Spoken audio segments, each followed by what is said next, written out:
Hi guys. Tonight we're setting sail into another time. The lantern light flickers across rippling black water, the ropes creak, and the wind smells of salt and secrets. You stand on the edge of a harbour somewhere in the early 1700s, watching slow shapes glide across the waves. The masts groan like old trees, and somewhere in the dark, a voice hums an old sea tune. You probably won't survive this, but that's part of the adventure. So, before you get comfortable, take a moment to like the video and subscribe, but only if you genuinely enjoy what I do here. Tell me where you're watching from and what time it is for you. Now, dim the lights, and let's slip quietly into the world of pirates, where law and loyalty are measured by the moon and the tide.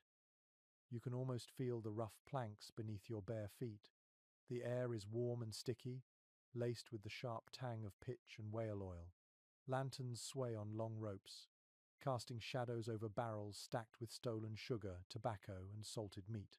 A sleepy parrot shifts on its perch, muttering a few choice insults it must have picked up from the crew. The docks are alive with movement, but no one walks too loudly. There's business being done here, and not all of it is legal. You hear a quiet splash somewhere in the gloom. A dinghy bumps softly against the side of a large brigantine. Figures move, carrying crates wrapped in damp canvas. Coins jingle. Someone mutters a warning. A woman in a patched red coat steps forward, her hair braided with small copper beads. She nods once, and the trade continues. Historians still argue whether ports like this, dark, silent, watchful, were common hiding grounds or rare safe havens. But tonight it feels like half the world is waiting to steal something from the other half. Your breath fogs in the cool dawn air. Out in the harbour, ships lie at anchor, black silhouettes against the rising light. Some are merchantmen bound for London or Lisbon, others leaner, faster, carry a certain swagger, their rigging unkempt, their decks strangely empty. These are the ships you'll come to know best, the ones that fly the black flag. Not every pirate crew started here, but every legend had to crawl out of a harbour like this one. You listen as dock workers gossip about a new ship that arrived under French colours but seems to have changed her flag 3 times in a single week. That's the sort of clue you learn to notice. The sailors nearby wear mismatched uniforms. A Royal Navy jacket here, a Spanish belt there. Desertion, theft, or spoils of war, it's hard to tell where one life ends and another begins. The world of early 18th century seafaring was harsh. Most sailors lived on wages that barely kept them alive. They were beaten for the smallest mistake, fed rotten rations, and often cheated out of pay. The sea was both their prison and their home. When a man or woman decided to turn pirate, it wasn't always greed that pushed them. Sometimes it was despair, sometimes it was justice, and sometimes it was just that glimmering dream of freedom you can taste in the salt air. You walk farther down the dock, past the tar stench of shipyards and the oily glow of lanterns. Somewhere behind a warehouse door, someone laughs too loudly. A man plays a broken fiddle. You can picture him with missing teeth and a grin that has seen both gallows and gold. The pirates of this so-called Golden Age weren't the romantic figures painted centuries later. They were survivors, scavengers, and outcasts. Yet somehow, under moonlight, even their shadows seem noble. A passing gust catches your hair, and for a second, you imagine what it must have felt like to be part of that world. No rules except the ones you made. No masters except the sea itself. Freedom, yes, but at a terrible price. One historical account mentions that by 1720, the Caribbean was crawling with over 2,000 active pirates. It sounds like a lot until you realize how small the world really was then, how a single ship's crew could vanish into the vast blue and never be seen again. Somewhere nearby, a bell tolls. It could be a ship's watch changing, or it could be a signal for those preparing to leave under cover of darkness. The sound echoes across the water like a heartbeat. A young boy, maybe 10 or 11, stares longingly at a ship rocking at anchor. His father catches him looking and pulls him back roughly. You can almost hear the warning. The sea doesn't love anyone. You walk along the wharf, letting the soft slap of waves against wood become a rhythm in your mind. The harbour smells of spice, tar, and stale beer. You hear a scrap of conversation in a dozen languages: English, Dutch, French, even bits of Akan from West Africa. Piracy was an international business. Sailors who couldn't speak each other's tongue learned fast, or they didn't last long. And though it's often forgotten, many pirates were formerly enslaved people who seized a second life when the sea offered it. One quirky fact: some pirate crews allowed equal shares to men of any colour long before any government on land even considered the idea. There's a strange comfort in watching the harbour wake. You can almost imagine that time has folded, that you're standing right there beside them, smelling the coffee and the seaweed. A ship's carpenter sharpens his tools. A cat darts across the planks chasing a rat. A sailor hums something soft and sad, the kind of tune you hum when you know tomorrow might never come. As the sun finally peeks over the water, the ships seem to glow. Their masts gleam, and the gulls cry overhead. It's beautiful, but it's also deceptive. You know that once you leave this harbour, you step outside the law forever. The horizon looks free, but it's lined with danger, storms, disease, and warships waiting just out of sight. Still, you can feel that tug inside you, that magnetic pull toward the unknown. Maybe it's greed, maybe it's the promise of control in a world that offers none. Either way, you know that when the tide changes, you'll be on board one of those ships. The creak of ropes, the flap of sails, and the distant cry of anchors aweigh are calling. Tonight, you've seen the harbour of dreams and death. Tomorrow, you'll choose the black path for yourself. The world of merchants and kings will fade behind you, replaced by the endless heartbeat of the waves. The wind catches your sleeve, and for a moment, you swear it whispers your name. The sea waits for you, patient and glittering. At dawn, the light shivers across the water like cold glass. You stand on the dock with a small bundle of belongings at your feet, staring at the ship that might change your life. The choice before you isn't really a choice at all. You could stay ashore, scraping a living, hauling cargo, and sleeping under roofs that leak. Or you could climb that gangplank, take your chances with the wind, and maybe taste something close to freedom. For most who turned pirate, it wasn't about adventure, it was about survival. Sailors in the early 18th century lived brutal lives. Wages were pitiful, punishments were cruel, and food was often mouldy or infested. Captains of merchant ships and navies ruled through fear. Flogging, starvation, and even execution were common. The smell of tar and sweat was the only comfort you had, and the endless monotony of labour could grind down any soul. Historians still debate whether most pirates were rebels by conviction or simply desperate men escaping a hopeless system, but the result was the same. Once you chose that path, you couldn't turn back. You watch a man beside you spit into the sea. His face is drawn and pale from weeks aboard a merchant vessel. He mutters about his captain withholding pay again. Another man, barefoot and missing two fingers, laughs bitterly and points toward the ship flying no flag. They pay fair, he says, and they don't beat you for breathing too loud. You look closer and notice his earrings, small silver hoops glinting in the light. A little vanity, maybe, or a souvenir from a Spanish wreck. But in his eyes there's something else, something hungry. It wasn't just the poor who turned pirate. Some were sailors betrayed by corrupt officers or privateers who found peace had stolen their income. When wars ended, men who'd spent years raiding enemy ships were suddenly jobless and unwanted. The governments that had once called them heroes now called them criminals, so they kept doing what they knew best only now, for themselves. The decision to become a pirate often started in a moment like this: an overheard conversation in a tavern, a shared bottle, a whispered promise of gold and respect. One quirky tidbit tells of men who flipped a coin to decide whether to desert their ship at the next port. Many didn't even know how to find a pirate crew until luck or misfortune brought one to them. You might imagine them sitting on rough benches, listening as old salts talked about freedom and fair shares, about ships where every man had a voice. Compared to the tyranny of naval life, that sounded like heaven.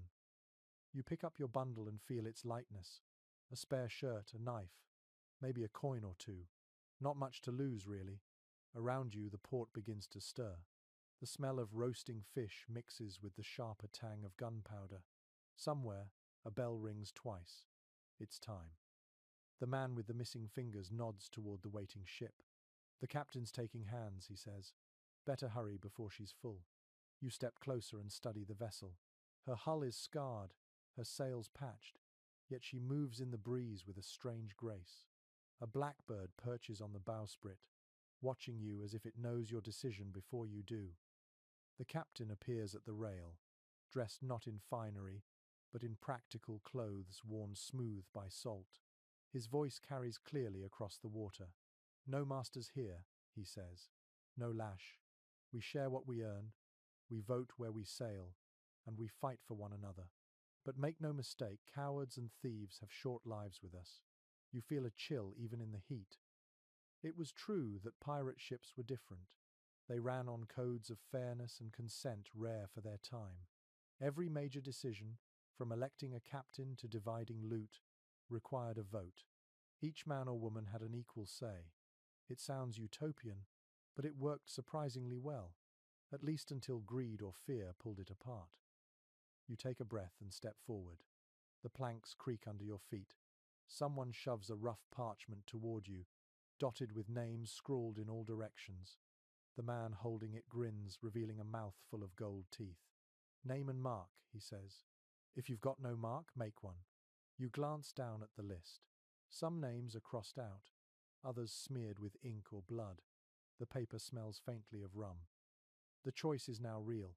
You dip the quill and scratch your name, the letters trembling slightly. The man nods approvingly. Welcome aboard, shipmate. And just like that, you've crossed a line invisible but absolute. As you climb aboard, you notice the crew eyeing you with a mix of curiosity and calculation. Some grin, others shrug. A few look too young, others far too old. But they all share the same wary glint, a sort of feral camaraderie that only comes from living one storm away from death.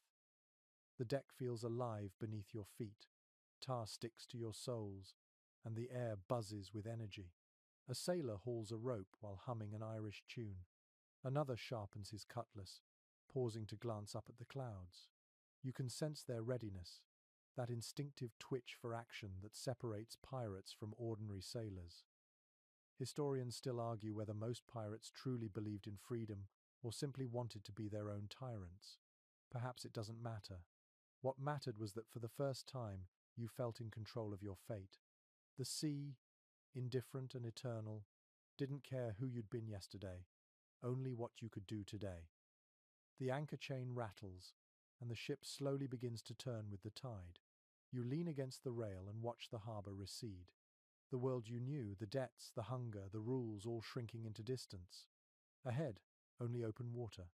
The wind carries the scent of distant islands, and something sharper, metallic, like danger itself. Someone claps you on the back. Too late to change your mind. He laughs. You smile weakly. He's right. For a long moment, you just stand there, watching the waves slide beneath the hull. The rhythmic splash feels almost hypnotic. Freedom has a sound, you think. It sounds like this. But you also feel the weight of what you've left behind, and the uneasy thrill of what's ahead. The sea stretches endlessly, a silver-blue promise and a threat. Somewhere out there lie fortunes and graves in equal measure. You tighten your grip on the rail as the sails fill, and the ship surges forward. The blackbird on the bowsprit takes flight, vanishing into the glare of the rising sun. You've chosen the black path now, and it's already too late to turn back. The ink on your name has barely dried when someone shoves a battered chest toward you. Inside are scraps of paper, a chipped compass, and a rolled-up document with frayed edges. You soon realize this isn't loot. It's the ship's code, the set of rules every man agrees to live and die by. You kneel beside the chest as the quartermaster unfolds the parchment. His hands are scarred, one finger missing at the knuckle. "These are the articles," he says in a low, gravelly voice. "Every ship has its own. Read before you swear, or you'll regret it before the next tide." The paper smells of rum and smoke, and the ink has run in several places from seawater. Still, you can make out the bold scrawl of the first lines. "Every man shall have an equal vote in affairs of moment. Every man shall have an equal share of provisions and strong liquors." You blink in surprise. Equal vote? Equal share? For a world that barely recognized most men's right to speak, this was radical. According to naval records of the time, merchant sailors had no such rights at all. Orders were barked and obeyed, and the captain's word was law. But here, on this floating republic, the crew ruled itself. The quartermaster points out another line. "If anyone steals from another, he shall be marooned." He grins faintly. "And no fighting aboard unless the captain allows it." Someone behind you chuckles and adds, "Except when the rum's gone." The laughter ripples through the crew, easy and familiar. There's something oddly civil about it all. You expected chaos, but what you find instead feels like a kind of democracy carved out of desperation. Some researchers today still disagree about how true these ideals were in practice. Were pirates really believers in equality? Or was it just convenience dressed up as principle? It's impossible to know for sure, but at this moment, standing beneath a sky the color of melted silver, it feels sincere. You trace your finger along the parchment as more rules come into view. Lights out at 8. No gambling for money. Musicians shall rest on the Sabbath, but only if the crew agrees. You almost laugh at that last part. The articles aren't written by scholars or kings. They're written by men who've learned what happens when you mix boredom, rum, and armed sailors in a small space. One curious detail tucked into these articles is the compensation chart. If you lose a leg, you get 800 pieces of 8. A right arm earns 600, a left arm 500. You find yourself doing the math before realizing how grim it is that such a price exists at all. The ship's surgeon nods toward it approvingly. "Fair's fair," he mutters. "Better than the Navy ever offered." When your turn comes, you place your hand over the parchment and repeat the oath. It isn't religious, it's practical. The crew wants to know you'll stand by them when cannon smoke fills the air.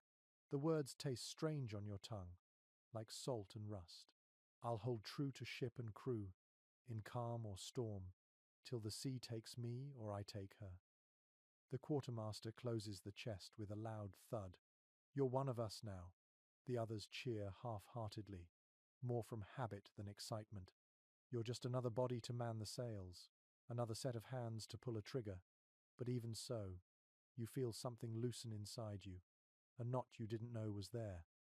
Life aboard begins immediately. There's no ceremony, no adjustment period. You're handed a rope, pointed toward the rigging, and told to climb. The sun beats down mercilessly, and your fingers soon burn from the friction. Above you, the sails snap like thunder. You glance down and see the deck spread out below, men hauling, swearing, laughing. You feel dizzy but also alive in a way you never did on land. By nightfall, your body aches, but the mood aboard is strangely buoyant. The cook serves hardtack softened in rum, and someone passes around a battered pipe filled with harsh tobacco. The smoke swirls around the lanterns, creating little halos in the air.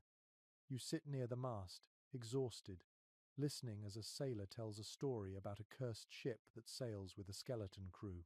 A few men laugh, others knock on wood.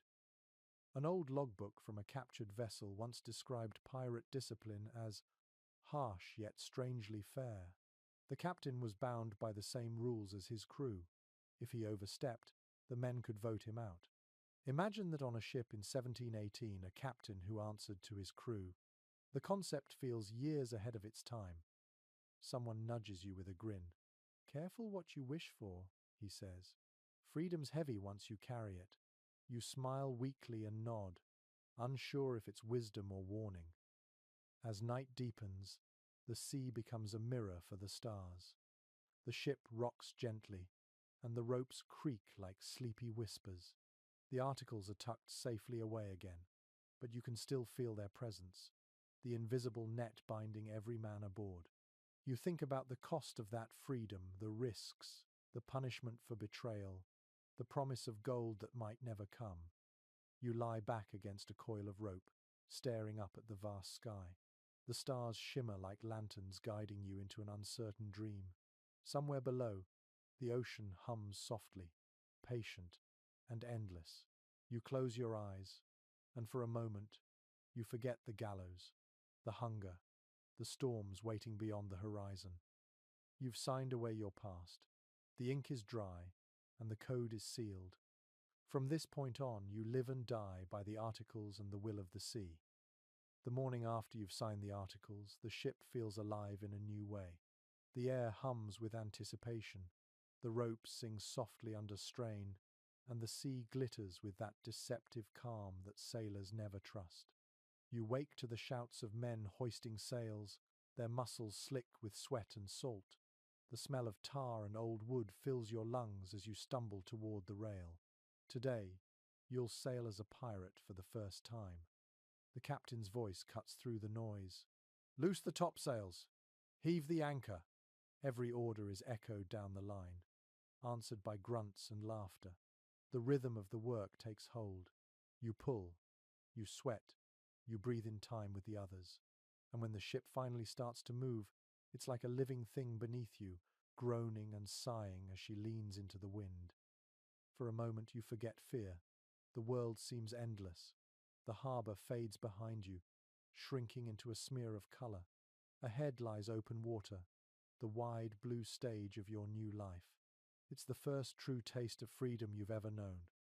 Contemporary records from Royal Navy journals confirm how rare this feeling was for common sailors.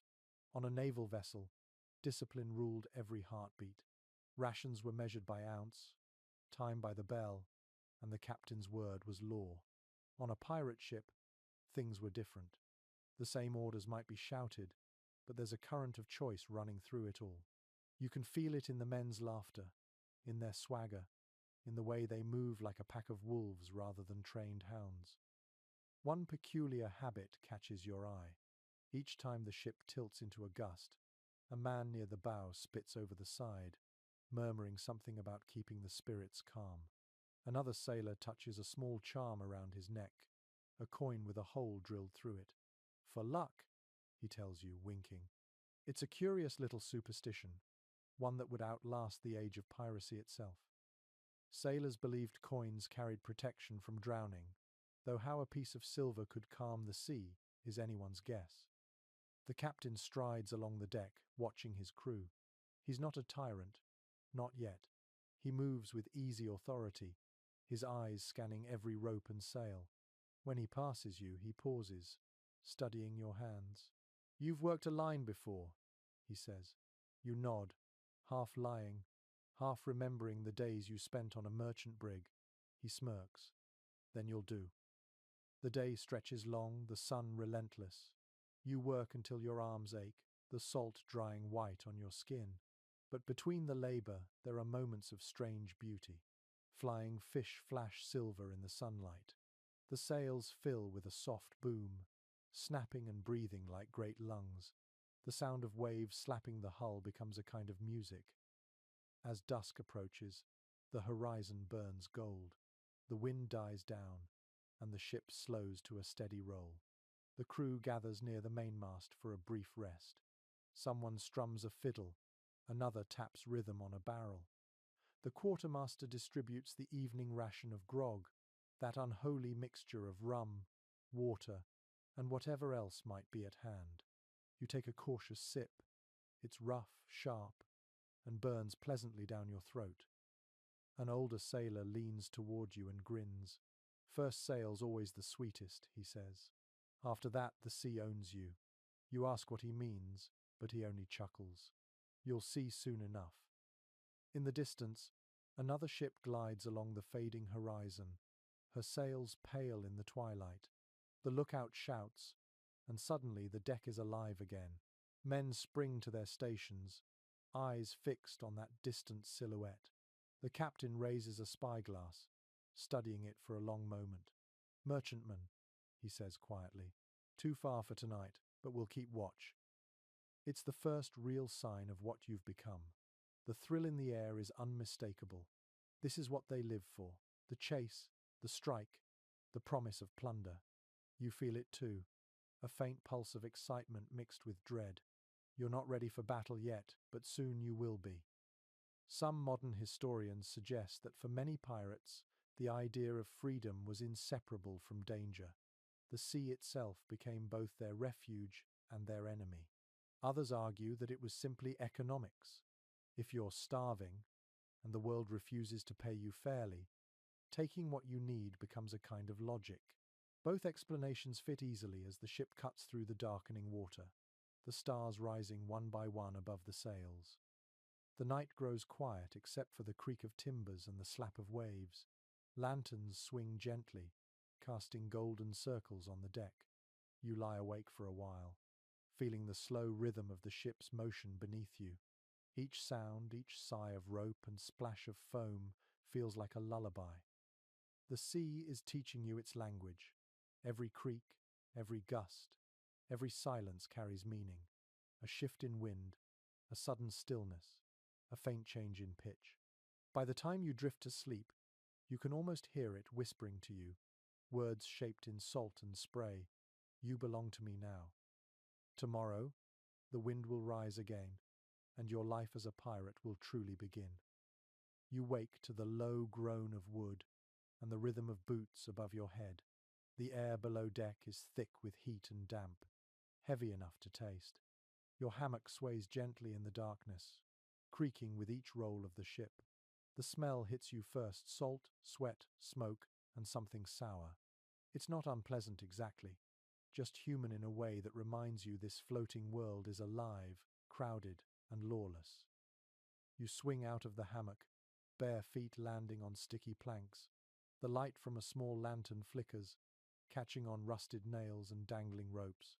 Around you, men sleep in every available space, curled against barrels, sprawled on the floor, even slumped against the hull. The snoring is a chorus, broken occasionally by a cough that sounds like gravel. You duck your head as someone rolls over and mutters in Spanish. Below deck is another world entirely, one hidden from the proud sails and clean horizon above. Here, life is lived close to the bone. Hammocks hang so tightly together, you could reach out and touch three men without moving your feet. The air smells of mildew and brine. Rats scurry between barrels of hardtack, bold enough to stare before darting away. According to surviving ship logs from the early 1700s, conditions aboard pirate vessels were rough but often cleaner than naval ships. A strange fact, but it makes sense when you remember that disease was the real enemy. Captains who let their men rot below decks didn't stay alive long. The crew would revolt faster than a cannon could fire. You make your way to a small ladder, ducking under low beams. A sailor passes you a tin cup of water, lukewarm and faintly metallic. "Morning luxury," he says with a grin. You take a sip and nearly gag, but you thank him anyway. The camaraderie down here feels different, less like friendship, more like shared survival. In a corner, a man is patching a torn shirt with coarse thread. He hums softly, something that sounds like a lullaby. Another sits nearby sharpening a knife on a whetstone, his movements slow and methodical. The sound fills the room, rhythmic and oddly soothing. A parrot perched on a beam above squawks, "Pay your share!" and the room bursts into laughter. Someone must have trained it to mimic the quartermaster. A curious practice you soon notice involves the use of candles. Each hammock has a small metal cup nailed near its post, filled with a stub of tallow candle. They burn just long enough for a man to fall asleep, then gutter out, filling the air with a smoky sweetness. Some sailors carve little designs into the wax crosses, initials, crude hearts as if leaving a piece of themselves behind each night. The ship rolls hard, and a barrel topples over, spilling biscuits across the floor. They look fine until you pick one up and see tiny black specks moving inside. "Weevils?" a voice behind you says casually, adds a bit of protein. You make a face, but hunger wins. You take a bite and crunch down, trying not to think too much about it. One detail often forgotten by romantic tales of piracy is how much of life happened below deck. Eating, sleeping, mending, arguing, it all happened in this dim, airless space. When storms came, this was where the crew huddled together, praying or cursing as water seeped through the cracks. Sometimes they sang to drown out the fear. A thick voice breaks the quiet. All hands topside. It's the bosun, his tone carrying authority and amusement. You climb up the ladder into daylight, blinking as the sun hits your face. The sudden brightness feels like rebirth. On deck, the crew moves with purpose. Some haul ropes, others scrub the planks with seawater and sand. A few men sit by the gun ports, cleaning pistols with careful hands. The smell of gun oil mixes with that of salt and tar. The quartermaster strides among them, calling out names and tasks. Keep her trim. No slack lines. We may have company soon. You find yourself assigned to the bilge crew for the morning, a job that sounds as grim as it is. Down below, you use buckets to scoop out water that leaks into the lowest part of the ship. It's dark, cold, and foul-smelling.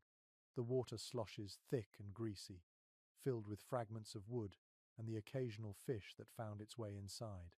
You keep at it until your arms ache, emerging hours later soaked to the knees but oddly satisfied. When the bell rings for midday rations, everyone crowds around the galley. The cook, a wide man with a missing ear, ladles out a grey stew from a pot that's seen too many battles. It smells of onions, meat, and mystery. Eat quick, he says, before it walks off your plate. You laugh with the others, grateful for warmth in your stomach. After eating, you rest against the rail, feeling the ship breathe beneath you. The sea stretches forever, a rolling shimmer of light and shadow. Seabirds cry overhead, and for a brief moment, everything feels peaceful. Some modern researchers point out that pirate crews developed an odd kind of rhythm in their days, one part chaos and one part routine.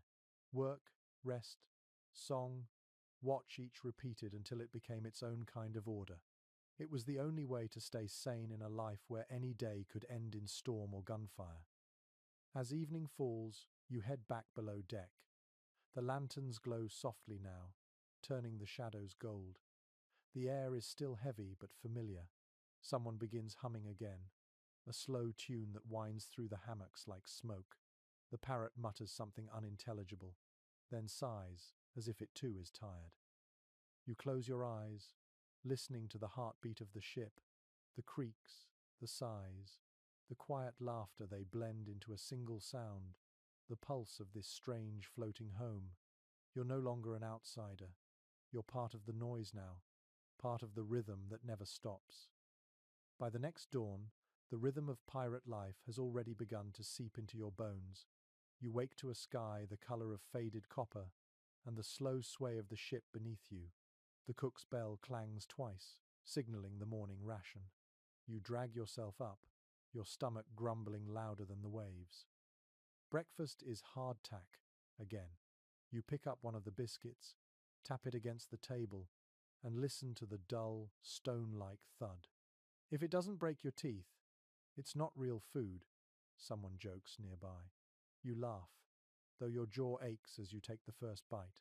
It tastes of salt and dust with the faint bitterness of age. Pirate diets were strange things, balanced somewhere between ingenuity and necessity. Fresh food was a rarity. Everything had to last weeks at sea. According to accounts from ship surgeons of the period, most crews carried barrels of salted meat, dried peas, and hard bread that could survive entire voyages. The problem was, so could the weevils.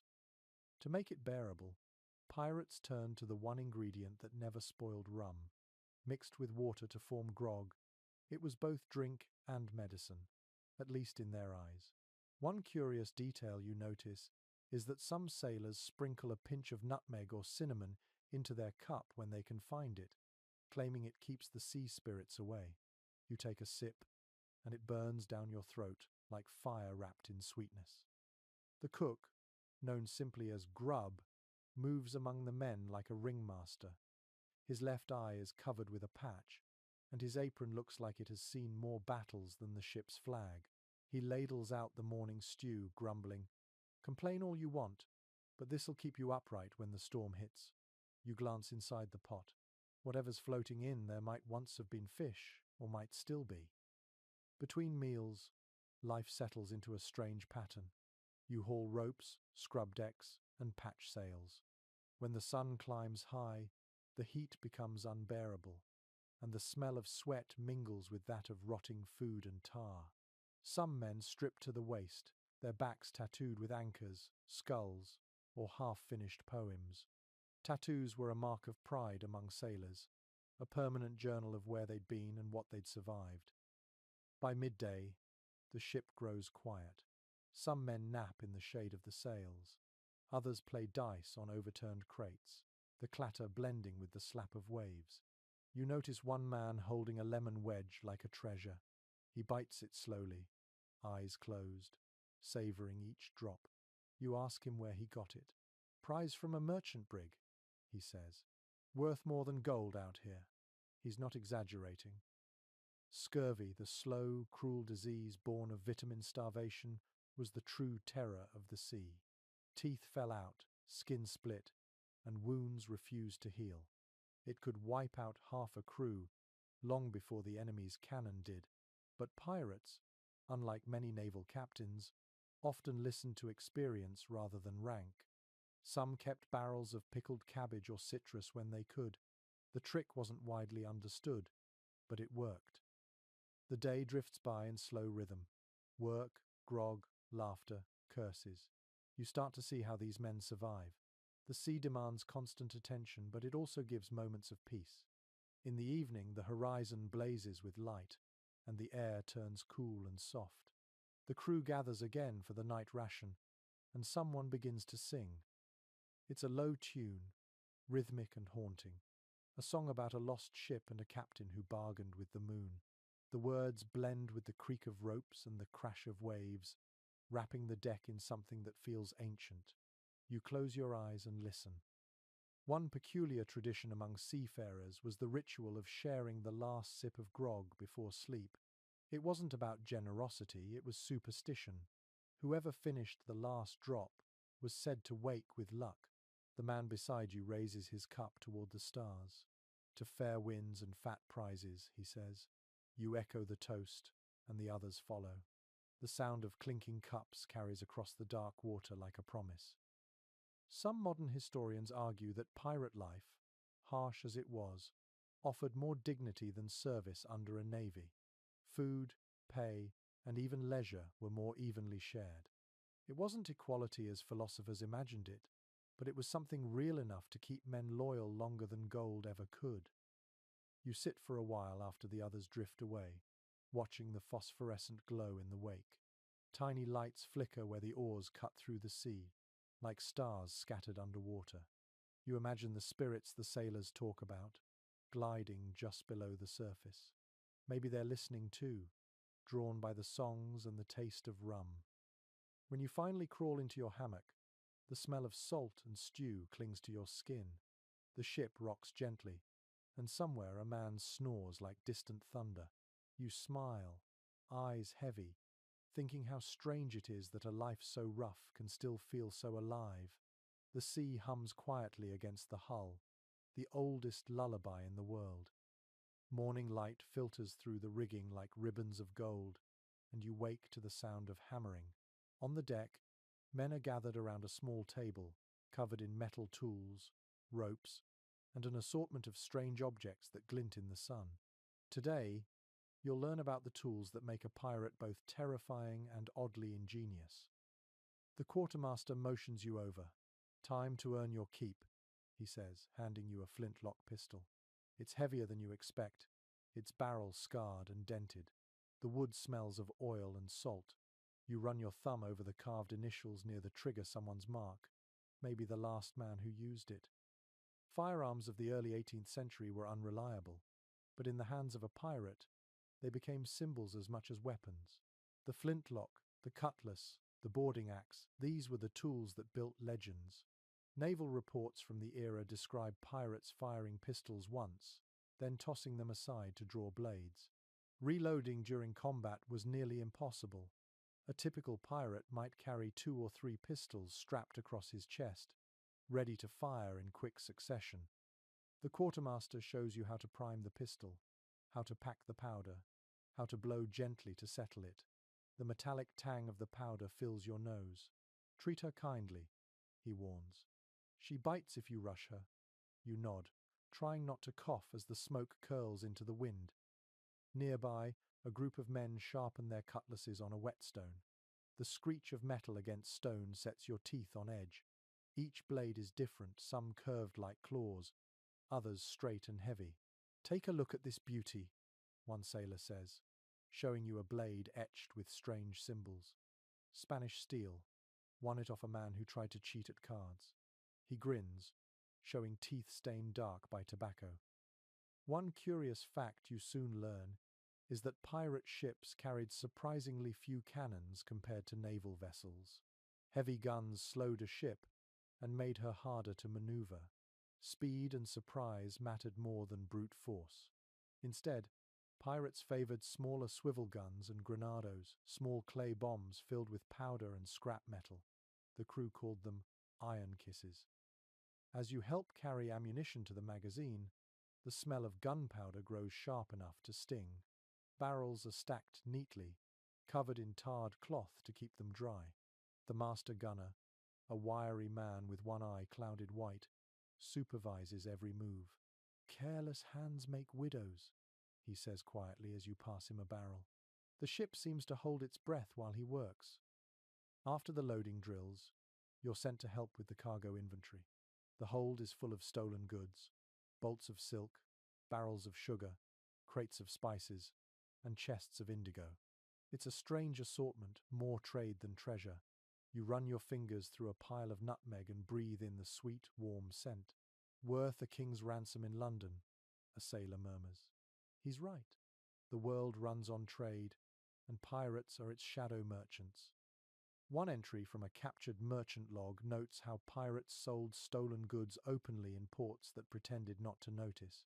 They bartered sugar for powder, spices for rum, gold for repairs. It was an invisible economy that thrived on silence and greed. You sit for a while on a crate of tea, wiping sweat from your brow. A faint song drifts from above deck, the kind men sing when their hands are busy but their minds wander. It's rhythmic, almost hypnotic, a call and response that keeps time with the swing of hammers and the thud of crates. In the afternoon, the captain orders target practice. The crew gathers near the rail, each man taking turns firing into the sea. The air fills with smoke and thunder, the recoil jolting your arm with each shot. When your turn comes, you aim carefully, exhale, and pull the trigger. The explosion echoes across the waves, and the smell of burnt powder lingers in your nose. The crew cheers as your shot splashes close to a floating barrel. "Not bad for a green hand," someone calls. Later, you help clean the pistols, wiping the barrels with oiled cloth. The routine feels almost sacred. Every scratch tells a story, every mark a memory. One sailor shows you a pistol grip carved from whalebone, its surface smooth as ivory.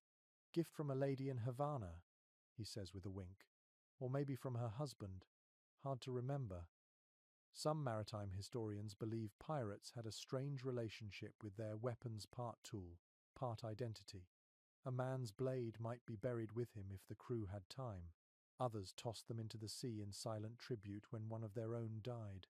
You can almost feel that reverence in the way these men handle their arms, careful, proud, and a little superstitious.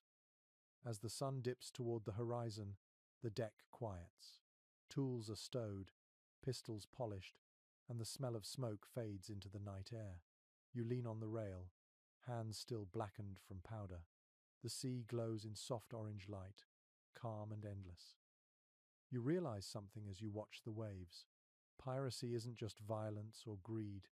It's a craft, a way of life built from scraps and salt. Each tool, each blade, each trick learned over years of storms and battles keeps this fragile freedom alive. You glance down at the pistol on your belt, and feel its weight, not just metal, but meaning. When darkness finally falls, you breathe deeply and taste the night air, smoky and sweet. Somewhere behind you, someone hums that same work song again, low and tired but steady. It sounds almost like the sea itself, patient and eternal. The next morning begins with a sound that makes your stomach tighten, the booming crack of cannon fire. At first it seems distant, like thunder rolling across the sea. Then it comes again, closer this time, sharper, followed by a shout from the lookout high in the rigging. "Sail ahead! 2 points to port!" You rush to the deck, heart pounding. The crew is already alive with movement, pulling ropes, checking pistols, readying the cannons. The smell of powder hangs faintly in the air, even before the guns are loaded. You glance toward the horizon and see it another ship, her sails white and fat with wind, cutting steadily toward you. The captain raises his spyglass. For a long moment he says nothing.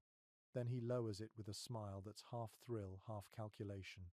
"Merchantman," he says. "Dutch by the looks of her. Probably sugar or rum. She's fat and slow. Ready the chase guns." Every muscle on deck seems to tighten. You feel the excitement spreading like heat, though you can sense the fear underneath it too. Battle means prizes, but it also means death. The quartermaster calls out the plan. The crew moves with practiced speed. Powder boys scurry like shadows, carrying cartridges wrapped in waxed paper. Gunners check the touch holes and tamp the cannons tight. Someone hands you a bucket of water and a sponge. "Keep the guns wet between shots," he says. "Powder burns fast." You take your position beside one of the smaller cannon ports, the deck trembling with each adjustment of the guns. The target ship grows larger with every breath. You can see her now, a tall merchantman with a painted stern and fluttering flag. When the first cannon fires, the world explodes into smoke and sound. The blast shakes your chest, filling your mouth with the taste of salt and fire. Smoke rolls across the deck, choking the air, stinging your eyes. The gun crew works quickly, loading, swabbing, and firing again. The rhythm becomes mechanical, terrifyingly beautiful in its precision. Fragments of wood burst from the enemy hull as the shots find their mark. You hear faint shouts across the water, the crack of splintering masts. The other ship tries to turn, but your captain is already shouting orders to cut her off. "Trim the sails! Hold her steady!" You steal a glance between volleys. The other ship's deck is chaos men running, sails flapping wildly. For a moment you feel pity, then adrenaline drowns it out. This is what you signed up for. One unusual tactic you notice is how the captain avoids targeting the enemy's hull too heavily. "Aim for the rigging," he says. "Cripple her, don't sink her. Dead ships don't pay." It's an insight you hadn't considered before. Pirates rarely wanted to destroy, they wanted to claim. As your ship closes the distance, muskets crack from the upper deck. Lead balls hiss through the smoke. You see a man fall from the enemy's rigging, arms flailing before he vanishes into the sea. The sound of battle becomes a kind of storm, layered and endless. Cannon, musket, shouting, wind. Then comes the order everyone waits for. "Boarding party ready." The cry ripples through the crew like electricity. Grappling hooks are thrown, ropes catch, and the two ships grind together in a shuddering embrace. The smell of burnt powder gives way to sweat and blood. You climb over the rail behind the others, cutlass drawn. The deck on the other side is chaos. Men clash in tight spaces, shouting, slipping on wet planks. You duck as a pistol flashes beside your head, the sound deafening. The man who fired doesn't have time to reload before another sailor knocks him down. The fight is brutal but short. The merchant crew surrenders within minutes, raising their hands and tossing weapons aside. You stand panting, every muscle trembling. Around you, pirates shout in triumph, laughing through the smoke. Someone waves a captured flag above his head. The captain steps across the blood-slicked deck, calm and smiling. "Well done, lads," he says. "Now let's see what our friends were carrying." The plunder is exactly what he hoped for. Barrels of rum, sugar, and cloth. No gold, but wealth enough to keep the crew happy. The quartermaster begins the tally, marking each item with chalk. Fair division will come later, but for now, the men celebrate. An odd ritual follows. A few sailors toss coins into the sea as an offering to the drowned. To the ones who fed the fishes, one says quietly. No one mocks him.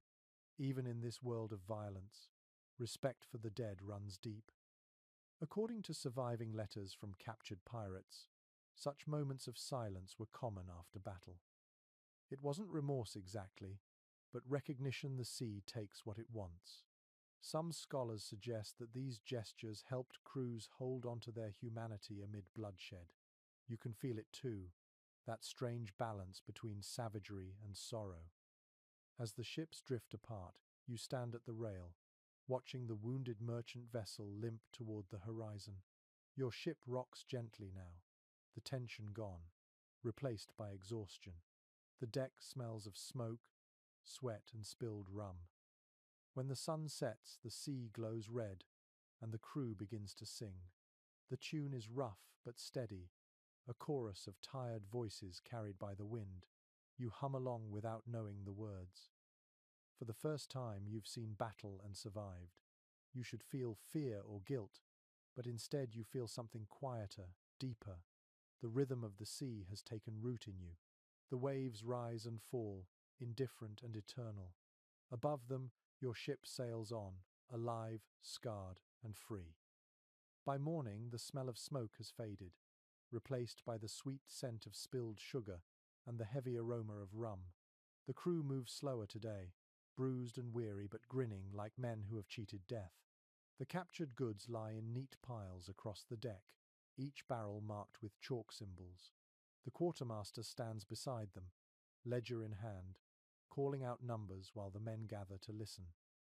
This is the ritual of division, the moment when every pirate measures his share of fortune and risk. You stand among them, the salty wind cooling your skin, watching how business replaces battle. The captain may command in combat, but here, the quartermaster rules. He reads each entry aloud, his voice deliberate and steady. 12 barrels of sugar, 8 of rum, 5 bolts of silk, and 1 chest of coin. The crew cheers at the last part. Coins jingle faintly as the chest is opened, glimmering in the sunlight. It isn't a mountain of treasure, but it's enough to make eyes widen and hearts quicken. The quartermaster grins. Fair shares as always. Captain and carpenter take 1.5 each, gunners get 1.25, and the rest, 1 full share.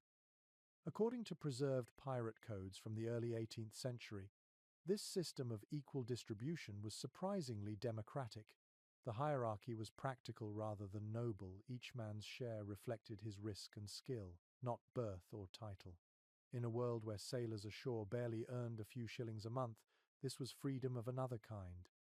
The crew forms a loose line, each man stepping forward to claim his share. The clinking of silver fills the air like music. Some bite the coins, testing their authenticity. Others immediately gamble, tossing dice onto the planks. Laughter rises with each throw. A few men tuck their coins into belts or tie them into small leather pouches worn under their shirts. Trust was a luxury no one could afford. One sailor, thin and wiry, offers to buy another man's silk bolt for a pistol. Cloth's no use in a storm, he says, but a loaded pistol saves your hide. The trade is made with a handshake and a grin. This floating world runs on its own kind of economy, half barter, half bravado. You notice the captain standing apart, sipping from a pewter cup. His eyes scan the deck, not with greed, but calculation. A captain who takes too much risks mutiny. One who takes too little risks losing respect.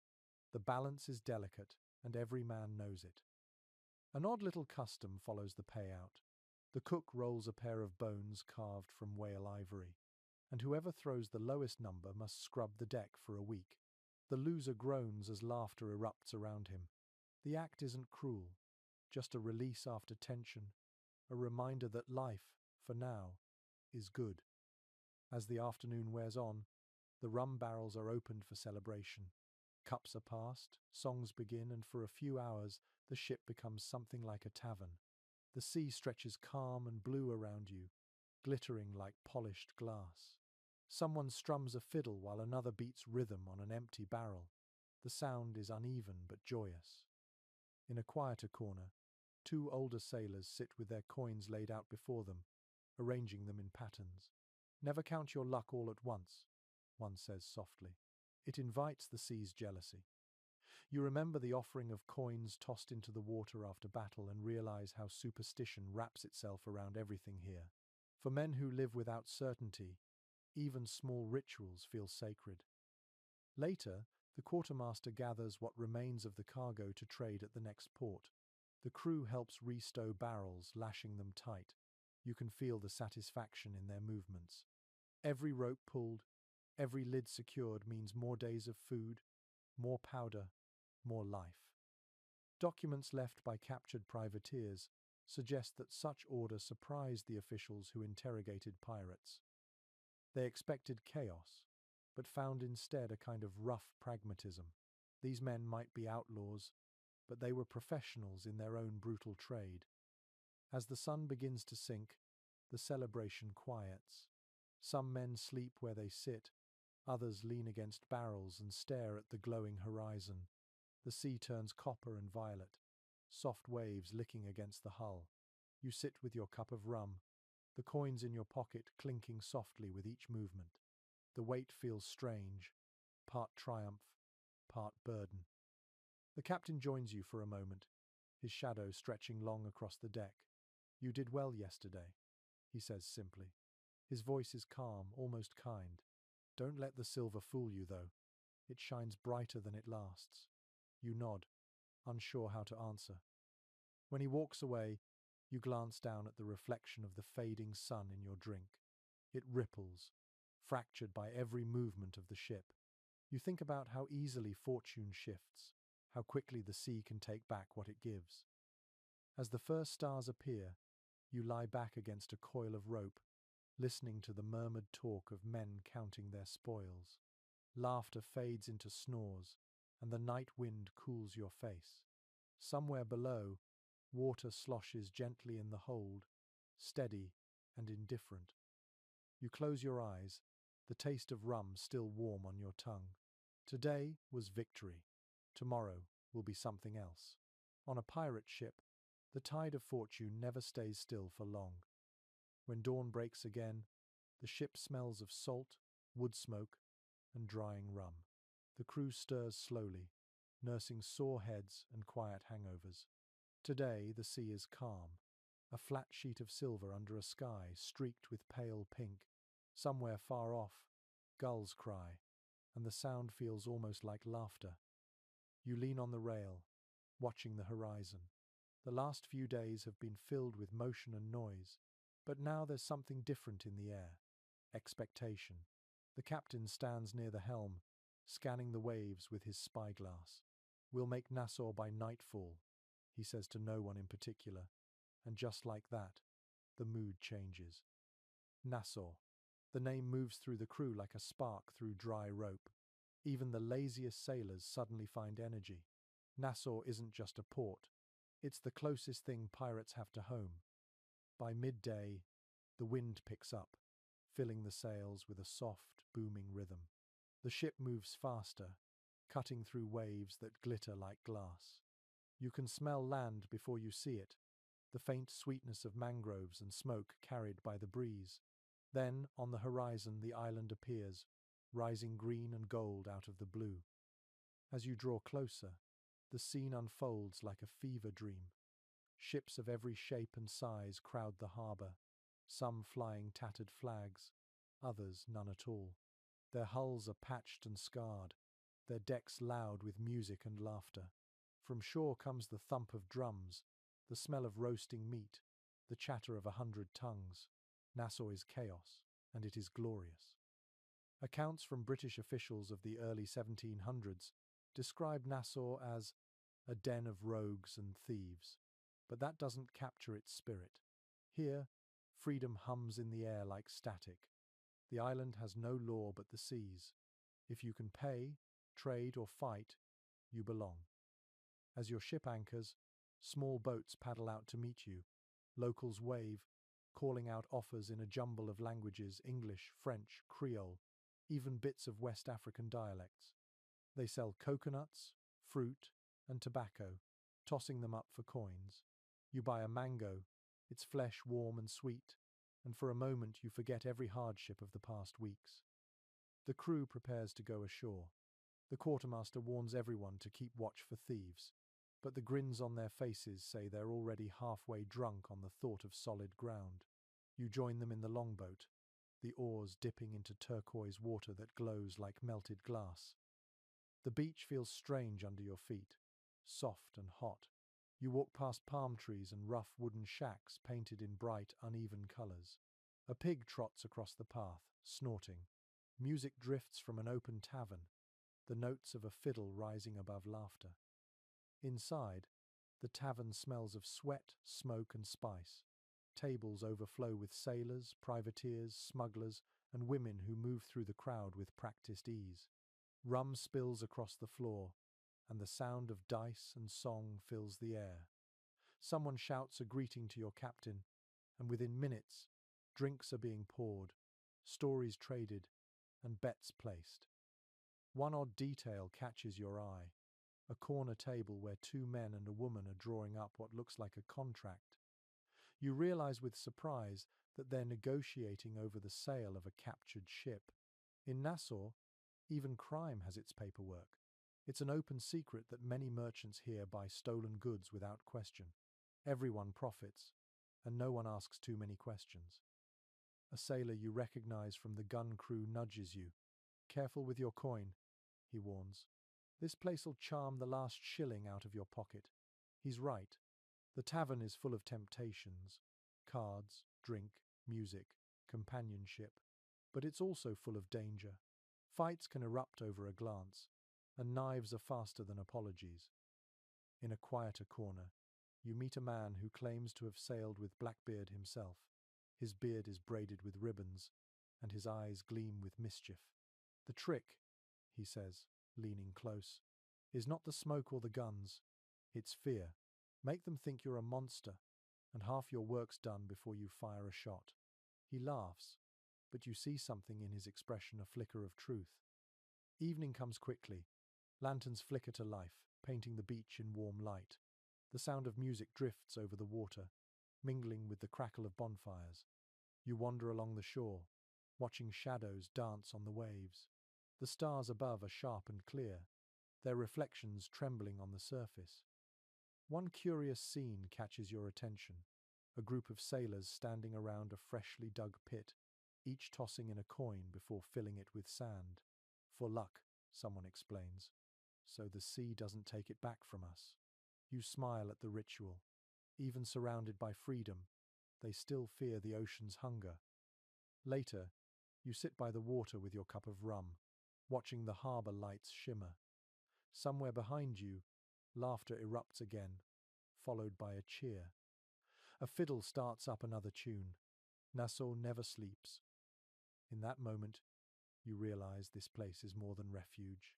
It's a dream, fragile and wild. For now, the sea has given you peace. Tomorrow, it may demand payment again. But tonight, with sand beneath your hands and the scent of rum in the air, you almost believe that this life might last forever. By the time the sun rises over Nassau again, the island is already stirring.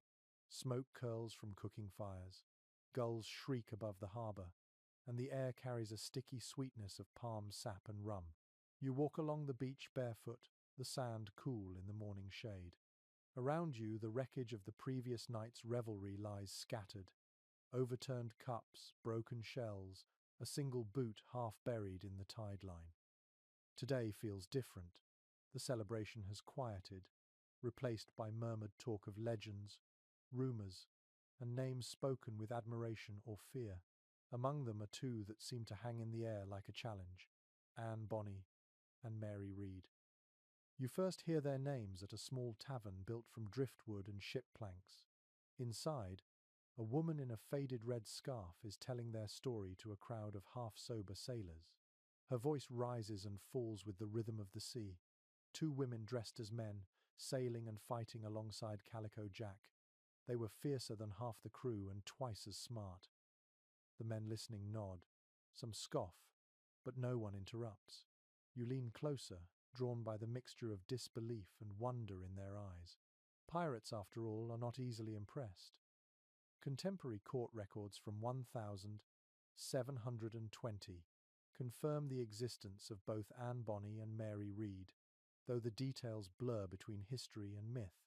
What's certain is that they sailed on the sloop Revenge under Jack Rackham's command, fought with pistols and cutlasses, and refused to hide behind the men. Some even say that when their ship was finally captured, they were the last to stop fighting. The storyteller finishes her tale, slamming a cup down for emphasis. The men begged for mercy, she says, but Anne and Mary stood tall and cursed their captors, told them to fight like men if they wanted to live like them. The crowd laughs and cheers, slapping the tables. You smile too, though part of you wonders what truth hides beneath the legend. Outside, the sun climbs higher, and the harbour bustles again. Sailors haul barrels of stolen sugar. Traders haggle in a dozen languages. A group of women wade into the shallows, washing clothes and singing softly.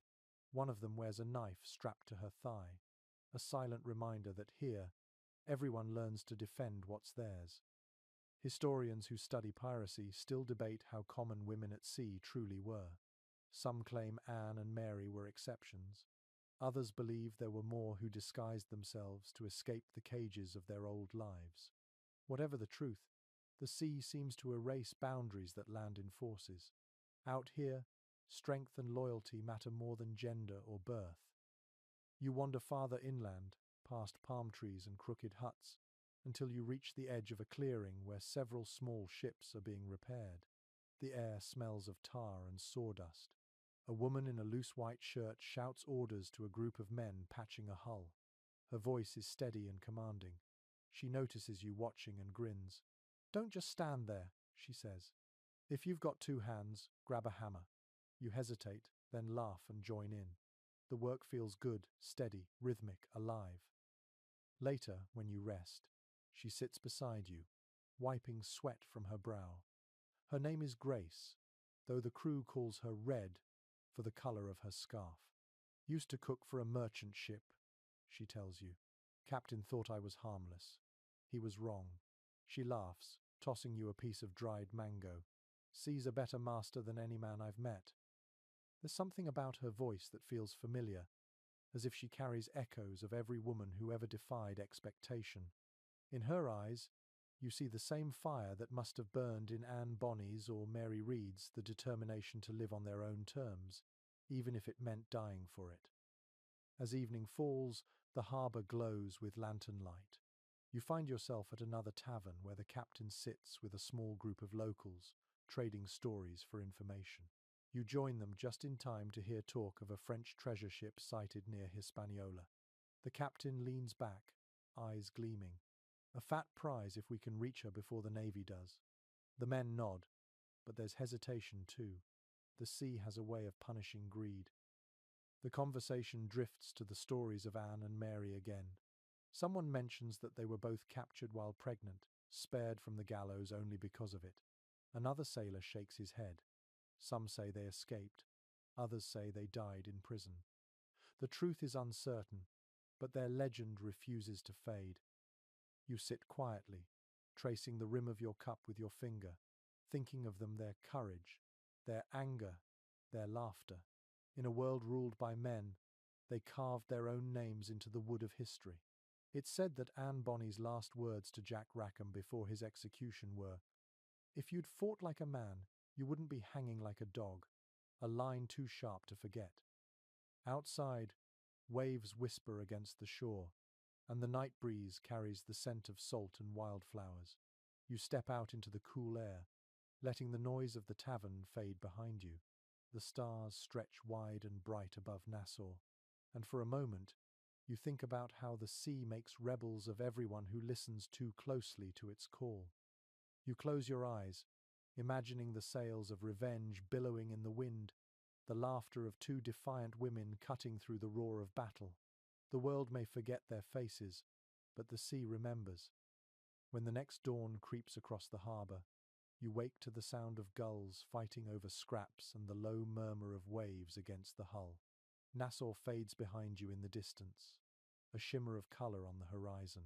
The air feels heavy, the sea calm, and the ship glides forward on a slow, steady wind. After days of noise and drink, the quiet feels strange, almost intimate. The men move sluggishly, nursing heads and half-buried regrets.